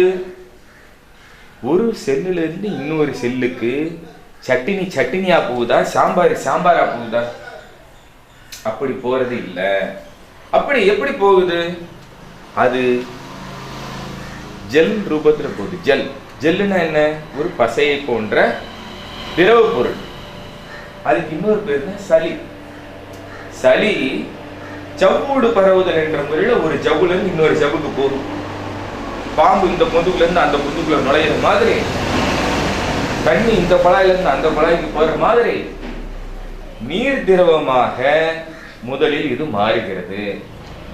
நீங்க குளுக்கோஸ் மிட்டாய் தயார் பண்றதுக்கு போய் பார்த்தீங்கன்னா சளி மாதிரியே அப்படி ஜெல்லு மாதிரி இருக்கும், குளுக்கோஸ் ஜெல்லு. நீங்க கொழுப்பு எண்ணெயை பார்த்தீங்கன்னா அது ஜெல்லு மாதிரி இருக்கு, எண்ணெய் அது கொழுப்பு. நீங்க அமினோ ஆசிட் புரோட்டீன் பார்த்தீங்கன்னா அது ஜெல்லு மாதிரி இருக்கு. அப்ப நீங்க சாப்பிட்ட இட்லி, சட்னி, சாம்பார், இடியாப்பம், ஊத்தாப்பம், மட்டனு, சிக்கனு, மீன், பிராணு எல்லாம் என்னவா மாறுது? எல்லாமே சளியா மாறுது. முதல்ல குளுக்கோஸ் என்கின்ற சளி, அதாவது ஜெல்லு, கொழுப்பு என்கின்ற சளி அமினோ ஆசிட் என்கிற சளியாக மாறுகிறது. இது குடலில் இருந்து குடல் உட்பக்க சுவர் வழியாக சளி ரூபத்தில் ரத்தத்தில் போகிறது. அங்க அது சுத்திகரிக்கப்பட்டு திரும்ப சளி ரூபத்தில் ஒரு செல்லுல இருந்து இன்னொரு செல்லுக்கு போகுது. அப்புறம் அது இப்படியே ஒவ்வொரு உறுப்புக்கும் போகுது. நுரையீரலுக்கு கொஞ்சம் சளி, அதாவது உணவு. மலக்குடலுக்கு கொஞ்சம் சளி, இதயத்துக்கு கொஞ்சம் சளி என்ற அளவிலே உணவு சளி ரூபத்தில் பரிமாறப்படுகிறது.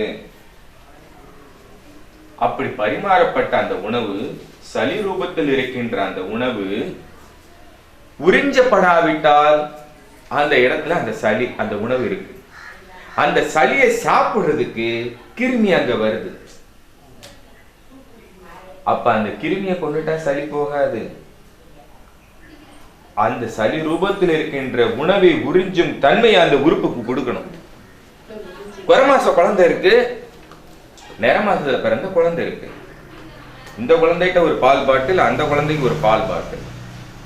நிறமாசத்துல பிறந்த குழந்தை பாலை கடகடன்னு குடிச்சு டமான்னு தூக்கி போட்டு கையை காலை உதஞ்சி சிரிக்குது. குறமாசத்துல பிறந்த குழந்தை அதை எப்படி உறுதுணுன்னே தெரியல, வாய் வலி அப்படியே பால் போடுது.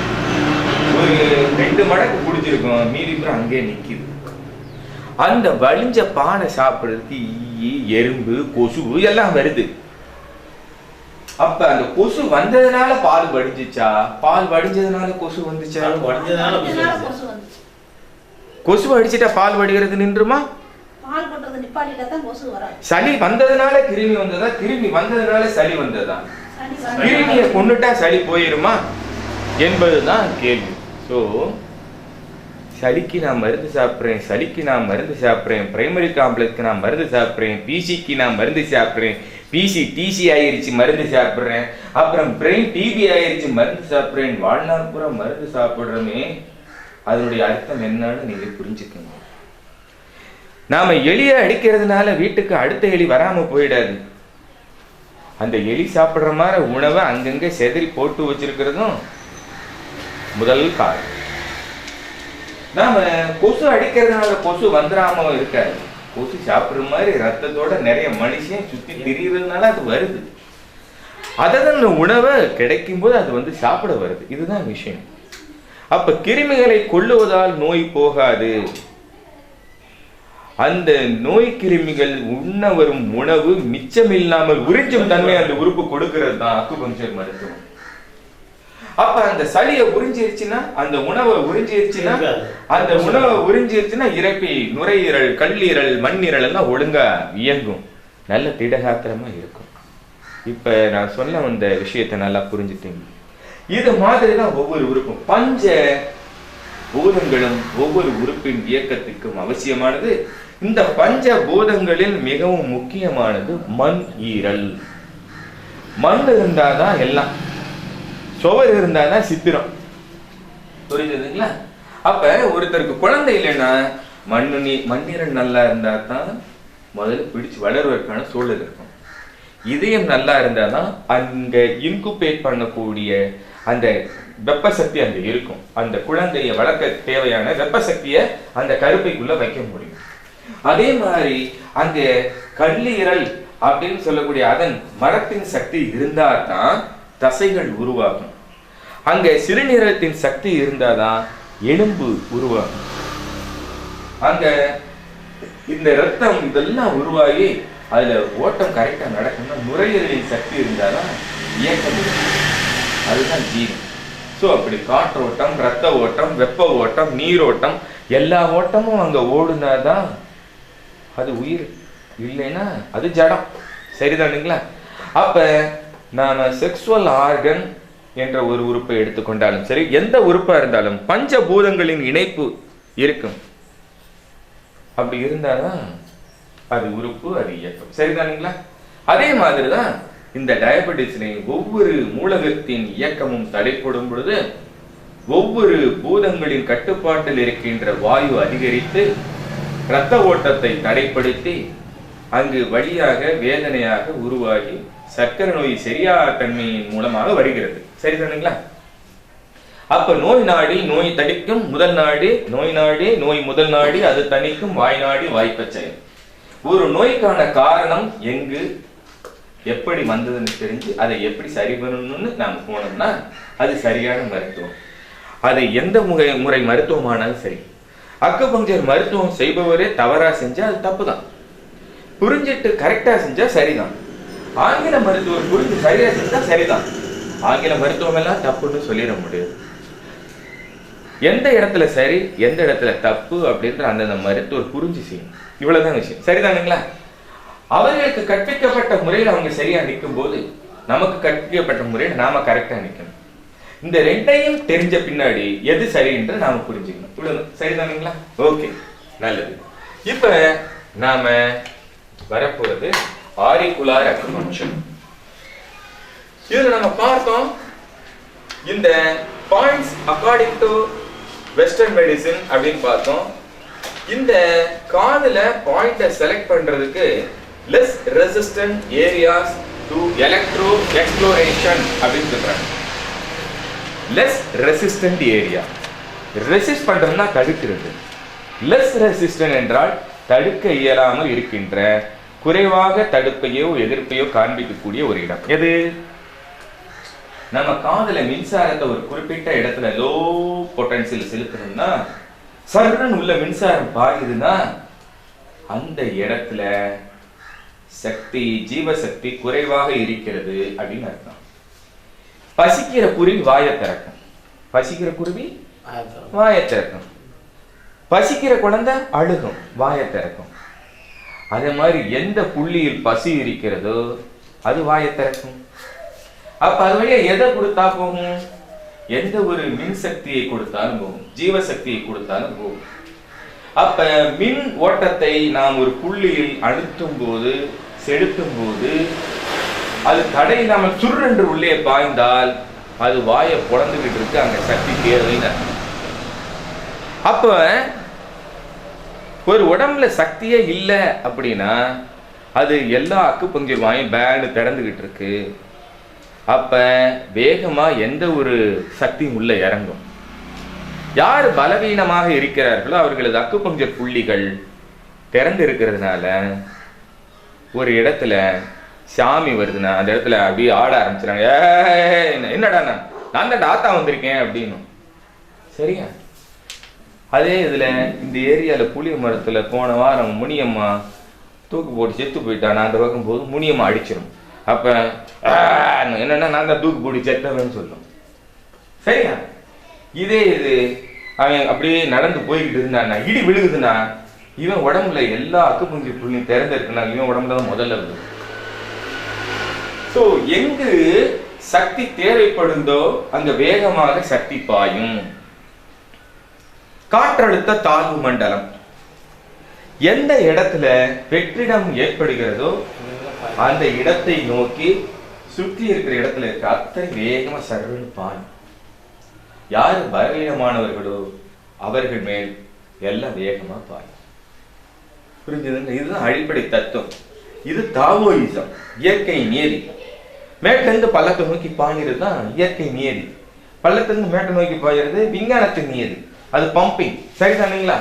ஸோ அப்ப மேலிருந்து கீழ் நோக்கி பாய்தல் அப்படின்ற விஷயத்துல எடுத்துட்டோம்னா, இந்த காதுல மின்சாரத்தை ரொம்ப குறைவான வோல்டேஜ்ல வச்சு பார்க்கக்கூடிய ஆரிக்குலர் பாயிண்ட் டிடெக்டரை வச்சு அப்படி பார்த்தோம்னா, அப்படி மின்சாரத்தை சுருந்தது சார் அப்படின்னா அந்த இடத்துல அந்த மின்சாரம் பாயிற அந்த பர்டிகுலர் புள்ளியில சக்தி தேவைப்படுகிறது. அப்ப ஆரிக்குலோ தெரப்பில மின்சாரத்தை அப்படி பாய்ச்சி அந்த புள்ளி எது வீக்கா இருக்குன்னு கண்டுபிடிச்சு அந்த குறிப்பிட்ட உறுப்பு பலகீனமானதுன்னு அதுக்கு ஊசி போடுறது. சரிதானுங்களா? ஓகே, அதைத்தான் நம்ம என்னன்னு சொல்றோம், less resistant areas to electro exploration அப்படின்னு சொல்றது. புரிஞ்சுக்கிட்டா? ரைட். இப்ப இதுக்கெல்லாம் நம்ம என்ன பண்றோம், ஒரு அப்ரிவேஷன் வைக்க போறோம். அப்ரிவேஷன் என்ன? HX அப்படின்னா ஹெலிக்ஸ், AHX அப்படின்னா ஆன்டி ஹெலிக்ஸ். AHX என்ன? Anti helix. இதுக்கு முழு பேரை எழுதிட்டு இருக்க வேண்டாம், அப்படி எழுதிக்கிறோம். ஒரு பேஷண்ட்டுக்கு நம்ம ட்ரீட்மெண்ட் எங்கெல்லாம் கொடுத்தோம், எந்த இடத்த டெஸ்ட் பண்ணோம் அப்படின்றதுக்கும் எடுத்து சொல்றதுக்கும், சார் இந்த பாயிண்ட் ஹெலிக்ஸில் இருக்கிற பாயிண்ட்டை போட்டேன், ஆன்டி ஹெலிக்ஸில் பாயிண்ட் போட்டேன், இந்த மாதிரி AHS போட்டுக்கலாம். ஸோ ஈஸியாக புரிஞ்சுக்கிறதுக்கு TT டார்வின்ஸ் டியூபர்க்கிள். TT என்ன? Darwin's tubercle. Helix CD helix cauda. Anti helix superior crus. Anti helix inferior crus. Triangular fossa. Triangular fossa. Scapha. Antitragus. Tragus. Conja. Cavam conja. Simba conja. Lobe, auricular backside, ear root. இப்படின்ற அப்ரிவியேஷனை நாம use பண்ணிக்கிறோம். நல்லா போய்கிட்டு இருந்துச்சு sir வண்டி. திடீர்னு என்னமோ இத்தினித்தியா abbreviation சொல்லி நம்ம வந்து குழப்பறீங்களே சார். நல்லா தானே சார் போய்கிட்டு இருக்கு சார். இது நல்லா தான் இருக்கா? Helix, anti helix, Darwin's tubercle. Helix அதெல்லாம் காமிக்கிறேன், கண்டிப்பா காமிக்கிறேன், எல்லாமே காமிச்சிருவேன், காமிக்காம போக மாட்டேன். Helix cauda. Anti helix superior crus. Anti helix inferior crus. Triangular fossa. Scapha. Antitragus, tragus. Concha, cavum concha, cymba concha. Lobe, ear lobe. Auricular back side, காதின் பின்புறம். Ear root, காதின் வேர்.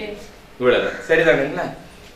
இப்ப இதுல உள்ள புள்ளிகளை இப்ப நாம பார்க்க போறோம். பாப்போமா?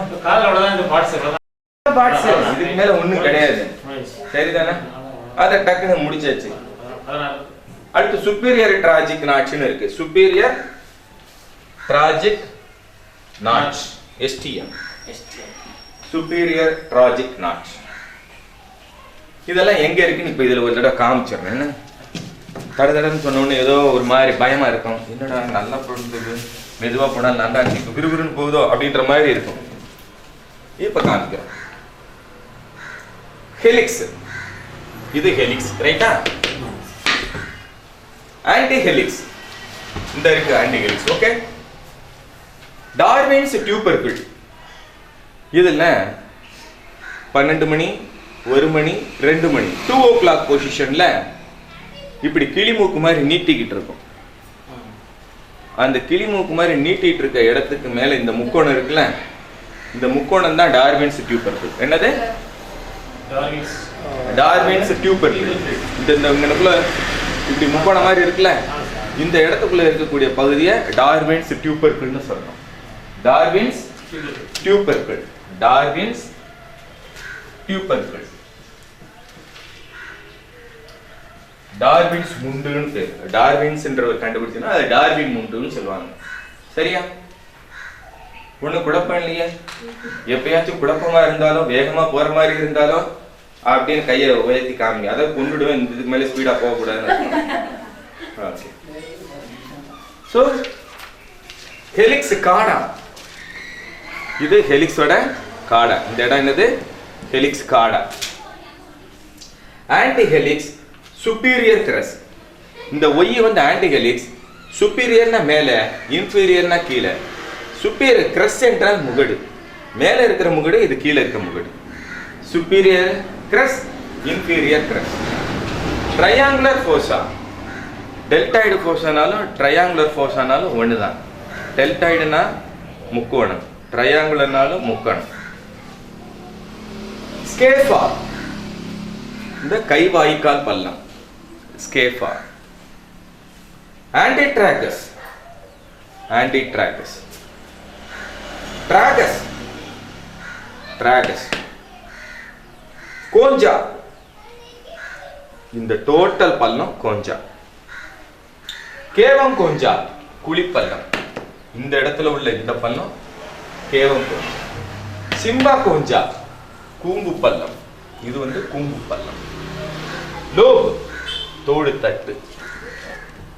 Auricular back side. Auricular back side. Ear root 1 2 3. இந்த 3 ரூட். சரிதானே? புரிஞ்சு கொடுத்தா?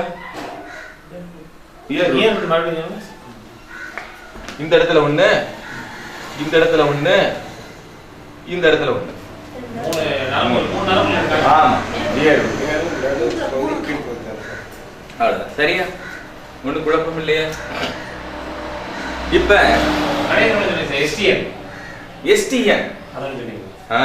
எஸ்டிஎன் சூப்ரா டிராஜிக் நாட்ச்.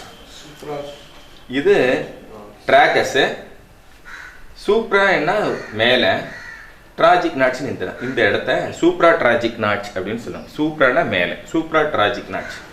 இந்த இது இருக்கு, இதுக்கு மேல இந்த இங்கனுக்குள்ள பள்ளம் இருக்கா? இங்க பள்ளம் இருக்கா?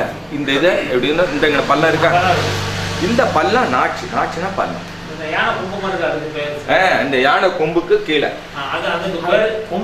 இந்த கொம்பு ஹெலிக்ஸ் கிரஸ். அதுக்கு பேரு ஹெலிக்ஸ் கிரஸ். சிஎஸ்னா கிரஸ், ஹெலிக்ஸ் கிரஸ். டோட்டலா ஹெலிக்ஸ். இதுக்கு பேரு ஹெலிக்ஸ் கிரஸ். ரைட்டா? இந்த கொம்புக்கு பேரு ஹெலிக்ஸ் கிரஸ். இது ஆன்டி ஹெலிக்ஸ் கிரஸ். இது சுப்பீரியர் கிரஸ், இது இன்ஃபீரியர் கிரஸ். ரைட்டா? கிரஸ்னா குறுக்கு பள்ளம், குறுக்கு முகடு. குறுக்கல போட்டாப்புல இருக்கிற முகடு குறுக்கு முகடு. இதெல்லாம் என்ன? குறுக்கு முகடு. இது நெடுக்கு முகடு. சரியா? ஓகே. ஏதேனும் சந்தேகம் இருக்கு? இல்ல. இப்ப the Nanjing University of Medicine, Peking University of Medicine, சைனால இருக்கு. Nanjing University of Medicine, சைனால இருக்கு.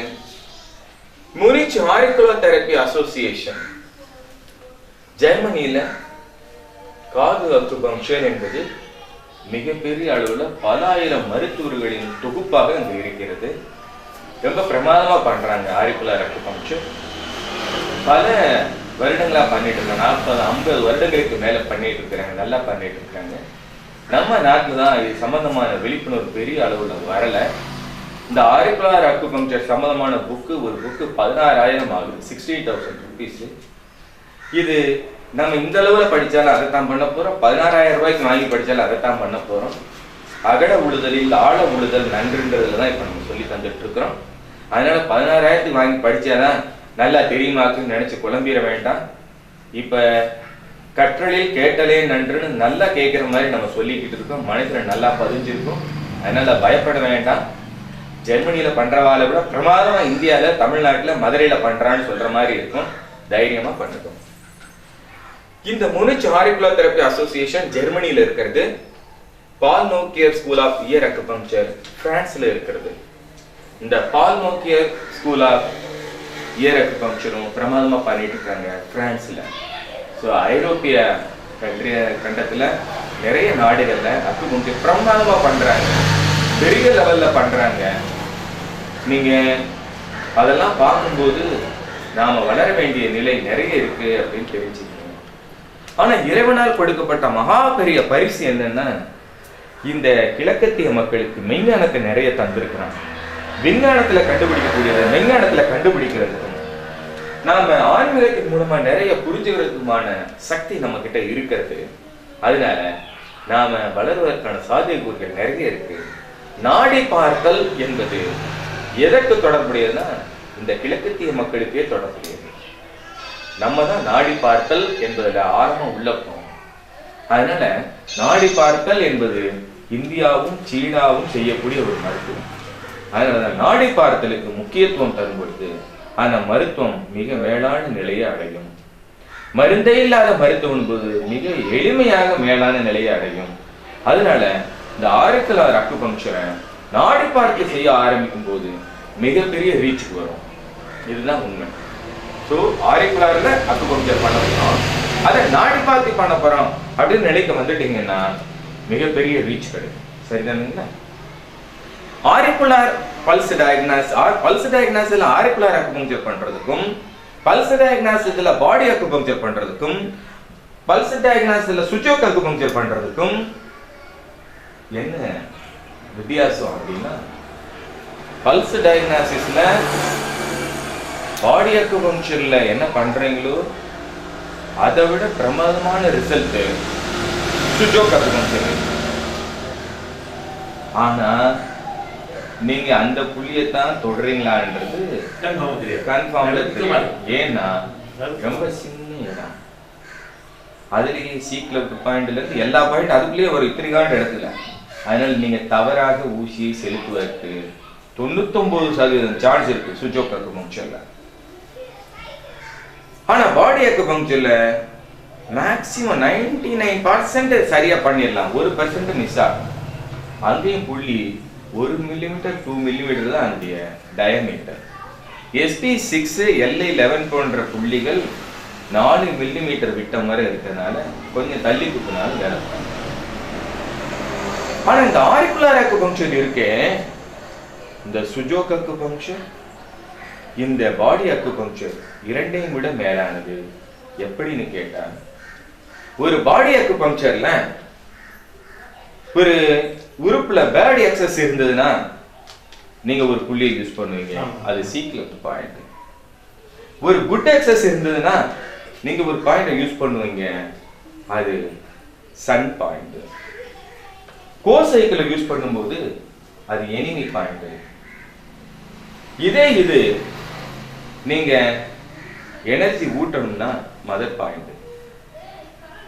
இல்ல அம்மா கிட்ட இருந்து வாங்க வேண்டாம், பிள்ளைக்கும் கொடுக்க வேண்டாம், நாமளா கஞ்சி காய்ச்சி குடிச்சுக்கோம்னா அதுக்கு வராடி பாயிண்ட், 1 பாயிண்ட். இப்படி நிறைய பாயிண்ட் இருக்குது. அப்ப எதுன்னு பார்த்து அது ஏத்த மாதிரி போட்டா அது கேட்கும். பேட் எக்ஸஸ் இருக்கும்போது நீங்க சன் பாயிண்ட போட்டா சன் பாதிப்படையும். பேட் எக்ஸஸ் இருக்கும்போது நீங்க மதர் பாயிண்ட தொட்டா மதர் பாதிப்படையும். குட் எக்ஸஸ் தான் நம்ம டிரான்ஸ்ஃபர் பண்ணணும், பேட் எக்ஸஸை எலிமினேட் பண்ணணும். நீங்க ப்ரானிக் ஹீலிங்கா இருந்தாலும் ரெய்கி இருந்தாலும் என்ன பண்ணுவாங்கன்னா கிளென்சிங், முதலில் சுத்தப்படுத்துதல். அல்லோபதியா இருந்தாலும் கிளென்சிங், முதல்ல சலத்தை வெளியேற்றுதல், ஆஸ்பிரேஷன் அப்படின்னு ஒண்ணு செய்வாங்க. சலத்தெல்லாம் வெளியேற்று முதல்ல சுத்தப்படுத்தணும், பெட்டர் வந்து டெட்டால போட்டு சுத்தப்படுத்தணும். இப்படி சுத்தப்படுத்துதல் என்று ஒண்ணு உண்டு. ஆனா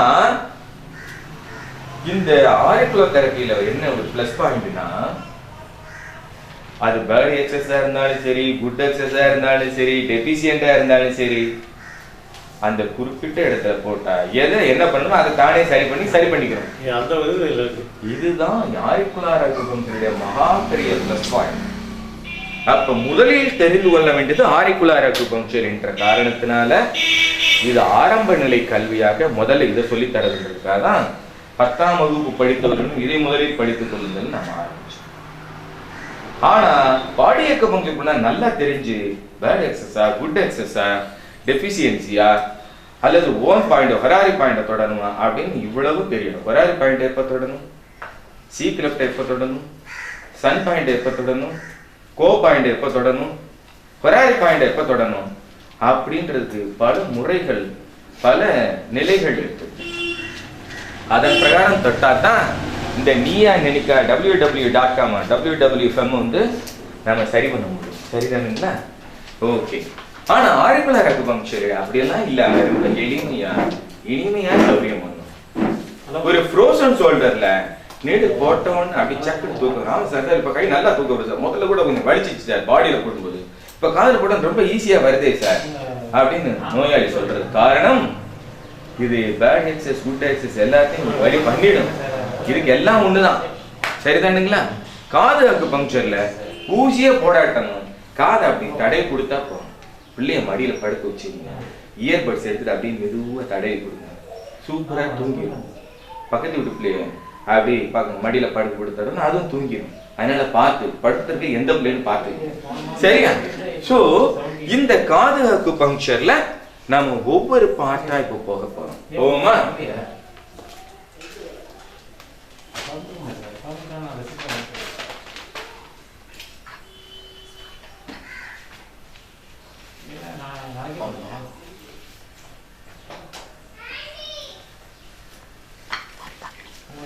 தண்ணி கொடுங்க, தூக்கமா வருது, ஒரு டீய கொடுத்தாங்கன்னா பரவாயில்ல.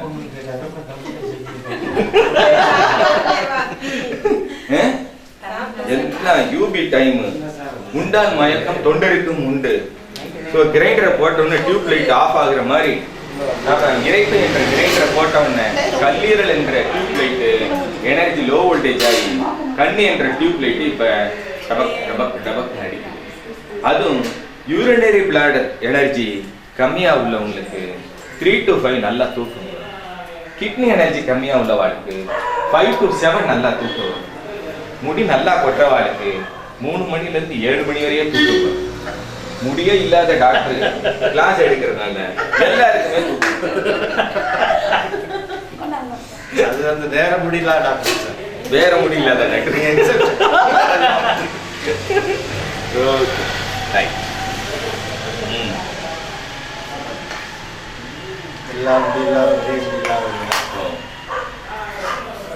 The ear is related to kidney. காது என்பது சிறுநீரகத்தோடு தொடர்புடையது. நான் ஜஸ்ட் அப்படியே சொல்லிக்கிட்டே போறேன். ஏதாவது உங்களுக்கு டவுட் இருந்ததுன்னா அந்த இடத்துல கேளுங்க. ஏன்னா எக்ஸ்பிளனேஷன் நான் போனேன்னா அது ஒரு அரை மணி நேரம் ஒவ்வொன்றுக்கு ஆகும். The ear is related to kidney. காது சிறுநீரகத்தோடு தொடர்புடையது. The appearance of the ear informs us the state of constitution and inborn energy deposited in the kidney. ஒரு காதை பார்த்தீங்கன்னா எவ்வளவு சொத்து இருக்குன்னு தெரியும். காதை பார்த்தா எவ்வளவு சொத்து இருக்குன்னு தெரியும். எஸ்பிஐல எவ்வளவு வச்சிருக்காரு, ஐசிசில எவ்வளவு வச்சிருக்காரு அப்படின்றதா. அவருடைய தாய், தந்தை, தாத்தா, பாட்டி இவர்கள் அவருக்கு கொடுத்த சொத்து அந்த காதுல இருக்கு. அவங்க தந்த சொத்து நல்ல சொத்தா இருந்தா காது மடங்காம நெளியாம அந்த இயர் லோப் பெருசாவும் அந்த காது பெருசாவும் ஜெய்ஜாண்டிக்கா செக்க செவேல் அப்படி சதைப்பற்றோட பிரமாதமா இருக்கும். So the fleshy ear subdued lustre sufficient qui nativum.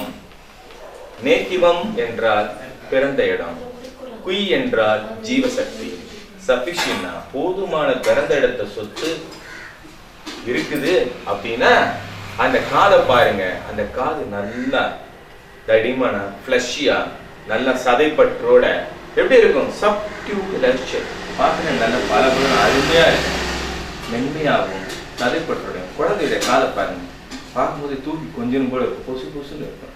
So அது மாதிரி காது மென்மையாகவும் தடிமனாகவும் நல்ல ரோஜா இதழை போல இருந்ததுன்னா நல்ல சொத்து நிறைய தாய் தகப்பன் கொடுத்துருக்காருன்னு அர்த்தம். இல்லைன்னா கவுண்டமணி மாதிரி எங்க அப்பையும் சொத்து கொடுத்துருக்காண்ட 6 மணிக்கு மேல கண்டு தெரிய மாட்டுதலான்னு சரிதானுங்களா? அது புய் நேட்டிவம், பாரம்பரிய சொத்து. இந்த பாரம்பரிய சொத்தை தான் ஆங்கில மருத்துவம் பரம்பரை சர்க்கரை நோய் என்று சொல்லுகிறது. இந்த பரம்பரை சர்க்கரை நோய் எப்படி வருகிறது? ஒரு தாய் 11 மணி வரை தூங்கவில்லை, பல நாட்களாக தூங்கவில்லை. அவருடைய கருப்பை சினைப்பையில் உருவாகும் சினை முட்டையும் அதே போல பல நாள் தூங்காத தன்மையான ஒரு சினை முட்டை. தூங்கலைன்னு என்ன ஆகுது? சொல்றதே ஒண்ணுமே புரிய மாட்டுது. ஆனா முழிச்சுக்கிட்டு இருக்குன்னு மட்டும் தெரியுது. முழிச்சிட்டு இருக்கிற ஆளு தூங்கிட்டு முழிச்சிட்டு இருக்கிற ஆளுக்கு வித்தியாசம் இருக்கு. இப்ப நம்ம ஏதாவது ஒரு 1 hour ஒரு 1/4 மணி நேரம் தூங்க விட்டீங்கன்னா நீங்க சொல்றது நல்லா புரியும் சார். சாப்பிட்ட உடனே அப்படியே வந்து உட்காந்துருக்கோம், ஒண்ணுமே புரியல சார். ஜஸ்ட் நான் சொல்றேன், உங்களுக்கு எல்லாம் புரியுது சார், பொதுவா சொல்றேன். அப்படின்னா அது தூங்கின உடனே என்ன ஆகுது? தூங்கினோம்னா கழிவுகள் வெளியேற்றப்படுகிறது, சிறுநீரகத்துக்கு கல்லீரல் மூலமாக வெளியேற்றப்படுகிறது, ரத்தம் சுத்தமாகிறது, ஆக்சிஜன் அதிகமாகிறது, புரிதல் அதிகமாகிறது, தெரிதல் அதிகமாகிறது. இது தூங்கலின் போது அந்த கழிவுகள் தேங்கி நிற்கும், புரிதல் இருக்காது. அப்ப அந்த புரிதல் குறைந்த சமயத்தில் சினை முட்டை இருக்கும். அதே மாதிரி விந்து அதிக நேரம் விழிக்கக்கூடியவர்களின் விந்துக்கும் புரியும் தன்மை குறைவாக இருக்கும். விழித்திருந்தாலும் புரிந்திருக்காது, விழிப்பிருந்தால் அதுக்கு என்ன புரியும் தன்மை இருக்காது. அந்த மாதிரியான விந்துவும் சினை முட்டையும் சேரும் பொழுது அதன் மூலமாக பிறக்கக்கூடிய குழந்தை ஆட்டிசம் என்ற புரியாத தன்மை நிறைய இருக்கும்.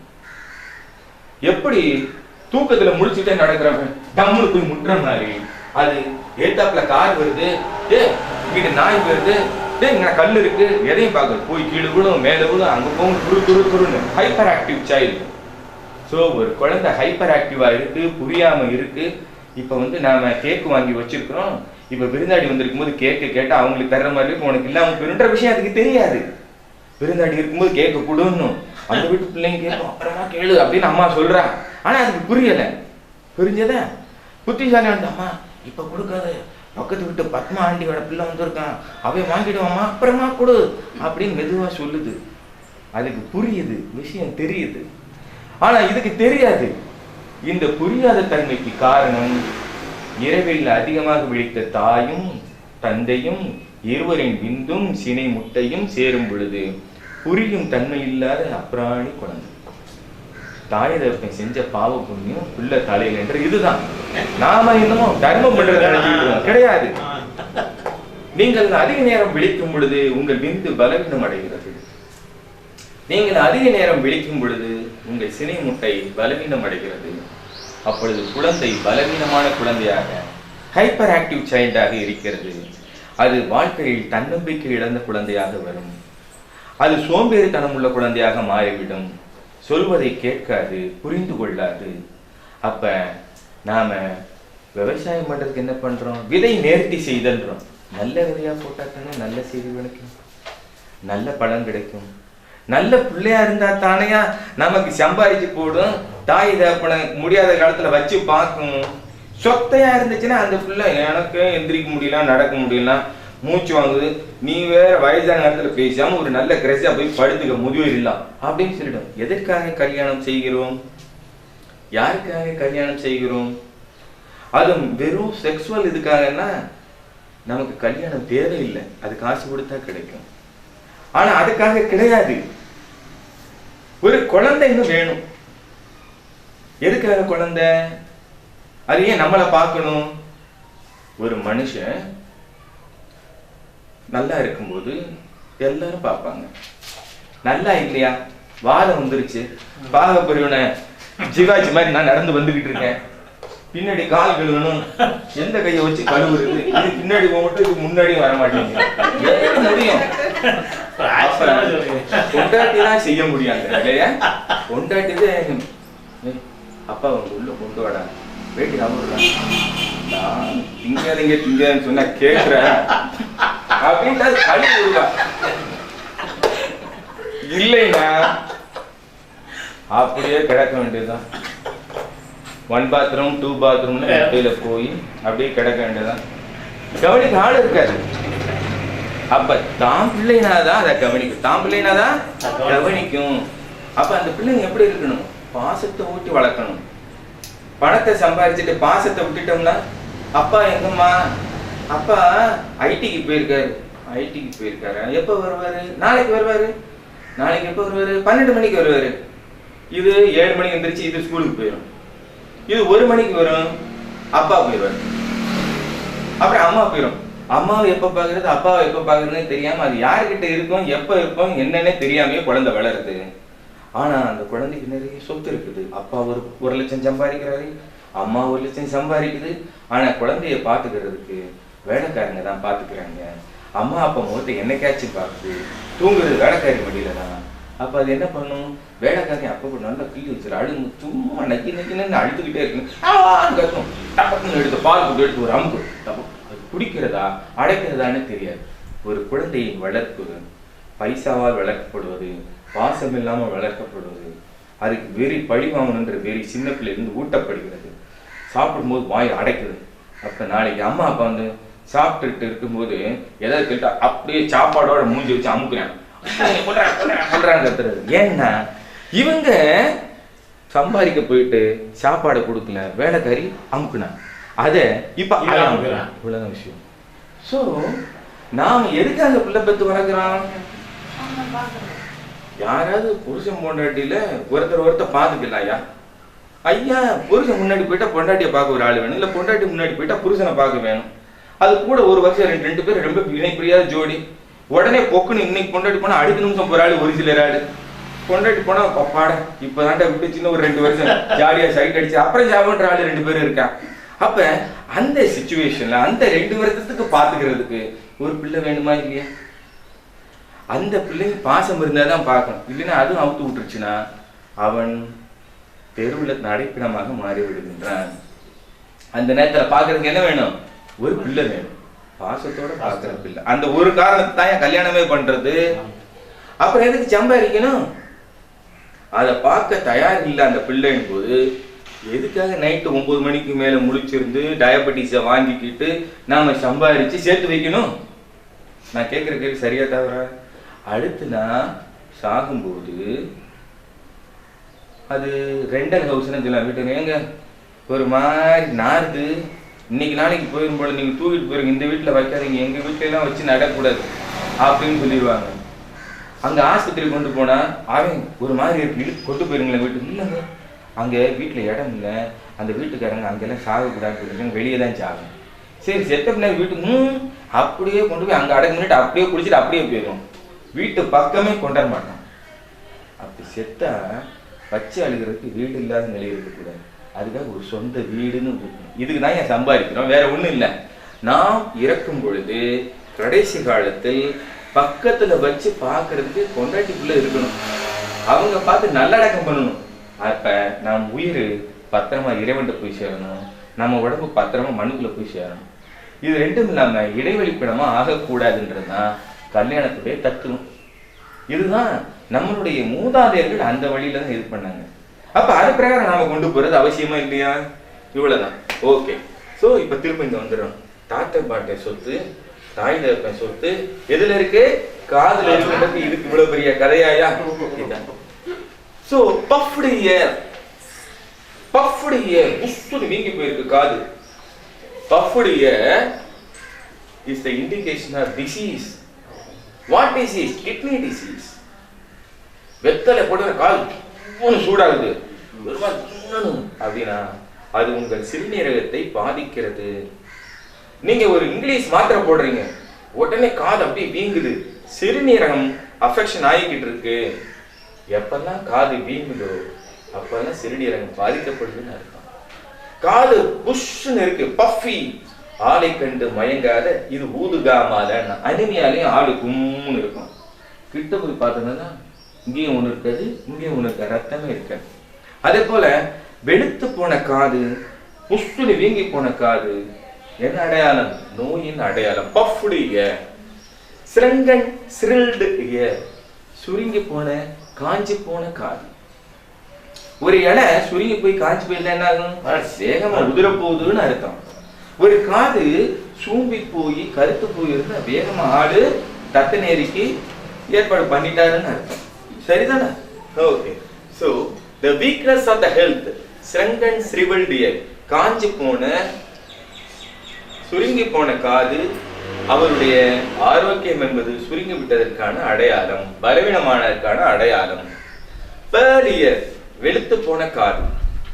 கையை நம்ம தண்ணியில அடைச்சினா ஒரு மாதிரி வெளுத்து போய் வெள்ளை பாதி போய் அது மாதிரி காது வெளுத்து போயிருக்கு. சிம்டம்ஸ் ஆஃப் கோல்டு, உடம்புக்குள்ள குளிர்ச்சி இருக்குன்றதுக்கான அடையாளம். உள்ள குளிர் அப்படி விடிய விடிய நாம இமயமலை மாதிரி ஒரு இடத்துல, சுவிட்சர்லாந்து மாதிரி ஒரு இடத்துல இருந்துட்டு பகல்ல தூக்கிட்டு வர்றாங்க, நைட்டு பூரா இந்த ஆளு ஐஸ்ல கிடந்தாங்க. அப்ப காது எப்படி இருக்கும்? அப்படி வெளுத்து போயிடும். அப்படின்னா கிட்னியில அதிகமான குளிர்ச்சி தேங்கிடுச்சுன்னு அர்த்தம். ப்ளூ ஆர் பிளாக்கிஷ் இயர், காது கருத்து போச்சு அல்லது நீளம் பாரிச்சு போச்சு அப்படின்னு என்ன அர்த்தம்? சிம்டம்ஸ் ஆஃப் பெயின், உடம்புல வலி நிறைய இருக்குன்னு அர்த்தம். ஸோ ஒருத்தருக்கு வலி இருக்கா இல்லையா, எங்க இருக்கு அப்படின்னு பார்க்கணும்னா நீங்க இப்படி பார்த்தீங்கன்னா இந்த விளிம்பு பூரா வலி இருந்ததுன்னா உடம்பு பூரா வலி இருக்குன்னு அர்த்தம். இந்த ஸ்கேஃபால கருப்பா இருந்ததுன்னா தோள்பட்டை வலி, கை வலி இருக்குன்னு அர்த்தம். இந்த ஆன்டிஹெலிக்ஸ்ல வலி இருந்ததுன்னா, இந்த பக்கம் இருந்ததுன்னா முதுகு வலி இருக்குன்னு அர்த்தம். முதுகு எலும்புல வலி இருக்குன்னு அர்த்தம். இந்த ஆன்டிஹெலிக்ஸ்ல இந்த இடத்துல வலி இருந்தா வயிற்று வலி இருக்குன்னு அர்த்தம், கருப்பு இருந்தா. இந்த ஆன்டிஹெலிக்ஸ்ல இந்த இடத்துல கருப்பிடிச்சிருந்ததுன்னா அடி வயிற்றுல சூதக வலி இருக்குன்னு அர்த்தம். இந்த இடத்துல கருப்பிடிச்சிருந்தா நெஞ்சு வலி இருக்கு, நெஞ்சு குழியில வலி இருக்குன்னு அர்த்தம். இங்கே வலி இருந்தா இதயத்துல வலி, நுரையீரல்ல வலி இருக்குன்னு அர்த்தம். ஸோ அந்த கருப்பு எங்க இருக்குன்னு பார்த்து அதுக்கு ஏற்ற மாதிரி பிரச்சனை இருக்குன்னு கண்டு அதனால கலரேஷன், காதோட நிறத்தை கவனியுங்கள், எந்த இடத்துல எப்படி நிறம் இருக்குன்னு பாருங்க அப்படின்னு சொல்றேன். Red veins on the back side of the cold ear, காதை தொட்டு பார்க்குறேன் கருப்பா இருக்கு. the red vein on the back side of the புழுந்து போயிருக்கு. காது எப்படி இருக்கு? ஜில்லுன்னு இருக்கு. அது பின்னாடி பார்க்கும்போது செவந்த நரம்பு, ரத்த குழாய் நரம்பு செவந்து போயிருக்கு. அப்படின்னா precursor sign of viral infection. precursor sign of viral infection. எப்ப வைரஸ் நோய் தாக்குதோ அப்ப காது ஜில்லுன்னு ஆயிடும். காதுக்கு பின்னாடி ரத்த குழாய் என்ன பண்ணும்? உடைக்கும். உடைச்சு எப்படி இருக்கும்? செவப்பா இருக்கும். அப்படின்னா வைரஸ் நோய் வந்துருச்சுன்னு அர்த்தம். பல்ஸ் ரேட் 100க்கு மேல இருக்குன்னா காய்ச்சல் இருக்குன்னு அர்த்தம். அந்த சமயம் காதுக்கு பின்னாடி சிவப்பு நரம்பு இருக்கு அப்படின்னு சொன்னா ஜில்லுன்னு இருக்கு காது அப்படின்னா அது வைரஸ் ஃபீவர்னு அர்த்தம். அப்படி இல்லை அப்படின்னா சாதா ஃபீவர்னு அர்த்தம். இவ்வளவுதான். Medium red colour points, slight infection. காதுக்கு பின்னாடி மிக குறைவான சிகப்பு புள்ளிகள் இருந்தா இன்ஃபெக்ஷன் ஒன்றும் அதிகம் இல்லைன்னு அர்த்தம். பர்பிள் கலர் பாயிண்ட்ஸ், ஒரு மாதிரி அதிக ரத்த சிவப்போடு காணப்பட்டா நல்லா ஓரளவுக்கு இன்ஃபெக்ஷன் இருக்குன்னு அர்த்தம். பிளாக்கிஷ் வெயின், பின்னாடி திருப்பி பார்த்தீங்கன்னா ப்ளூ கலர்லயோ கருப்பு கலர்லயோ அந்த ரத்த குழாய்கள் இருந்ததுன்னா இன்ஃபெக்ஷன் அதிகமா இருக்குதுன்னு அர்த்தம். சரிதானே? So the very serious smallpox infection, பெரியம்மை என்று சொல்லக்கூடிய நோய் அதிகமாக இருக்கும்போது காது கருத்து போய் காது குளிர்ந்து போய் காதுக்கு பின்னாடி ரத்த குழாயும் கருத்து போயிடுதுன்றான். ஸோ பெரியம்மையில எந்த அளவுக்கு அதிகமான பாதிப்பு இருக்கு அப்படின்னு சொல்றோம். ரைட். இப்போ நம்ம பார்க்குறோம் இந்த காதை நாம செக் பண்ணும்போது எப்படி செக் பண்ணணும்? இன்ஸ்பெக்ஷன், கண்களால் பரிசோதித்தல், பால்பேஷன், கைகளால் அழுத்தி பார்த்தல், எலக்ட்ரோக்யூஷன், மின்சாரத்தால் தூண்டுதல். இதன் மூலமா நாம அந்த காது எப்படி இருக்குன்னு தெரிஞ்சுக்கலாம். That gives the information about the health of the ear. காது நல்லா இருக்கா, அப்போ உடம்பு நல்லா இருக்கா அப்படின்னு தெரிஞ்சுக்கலாம். சரிதானா? ear massage is equal to body massage. நாம காதை அப்படி தடவி விட்டோம்னா உடம்பையே தடவி விட்ட மாதிரி, காதை அப்படி அழுத்தி விட்டோம்னா உடம்பையே அழுத்தி விட்ட மாதிரி. ஒரு இயர் பட்ஸ் எடுத்துருங்க, ஸ்கேஃபாவை தனியாக அப்படியே மசாஜ் பண்ணுங்க ஒரே மாதிரி. ஒரு 10 தடவை அப்படி மெதுவாக தடவி கொடுங்க, அடியில் முதுகு தடவி கொடுத்த மாதிரி ஸ்கேஃபாவை தடவி கொடுங்க. அப்போ அப்படியே அந்த குழந்தை தூங்கிடும். காதை அப்படி தொடுங்க. காது மிக முக்கியமான விஷயம். அதை காது தொட்டு பார்க்குறீங்களா? இன்னைக்கு போய் குழந்தையுடைய காதை தொட்டு பாருங்க.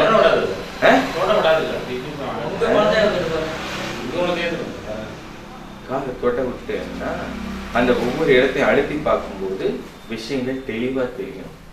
சரிதானே? காது செக்ஸுவல் பேஷனை அதிகப்படுத்தக்கூடிய ஒரு உறுப்பு. காது அறிவை அதிகப்படுத்தக்கூடிய ஒரு உறுப்பு. காது விவேகத்தை அதிகப்படுத்தக்கூடிய ஒரு உறுப்பு. காதுல நீங்க எங்க தொடுறீங்கன்றத வச்சுதான். சரிதானே? காதுல நீங்க எதை தொடுறீங்க? காதுல முன்னாடி தொடும்போது அறிவு பெருகுது, பின்னாடி தொடும்போது செக்ஸ் பெருகுது. முன்னே நீ சேர்த்துட்டா சமமா இருக்குது. இவ்வளவுதான் விஷயம்.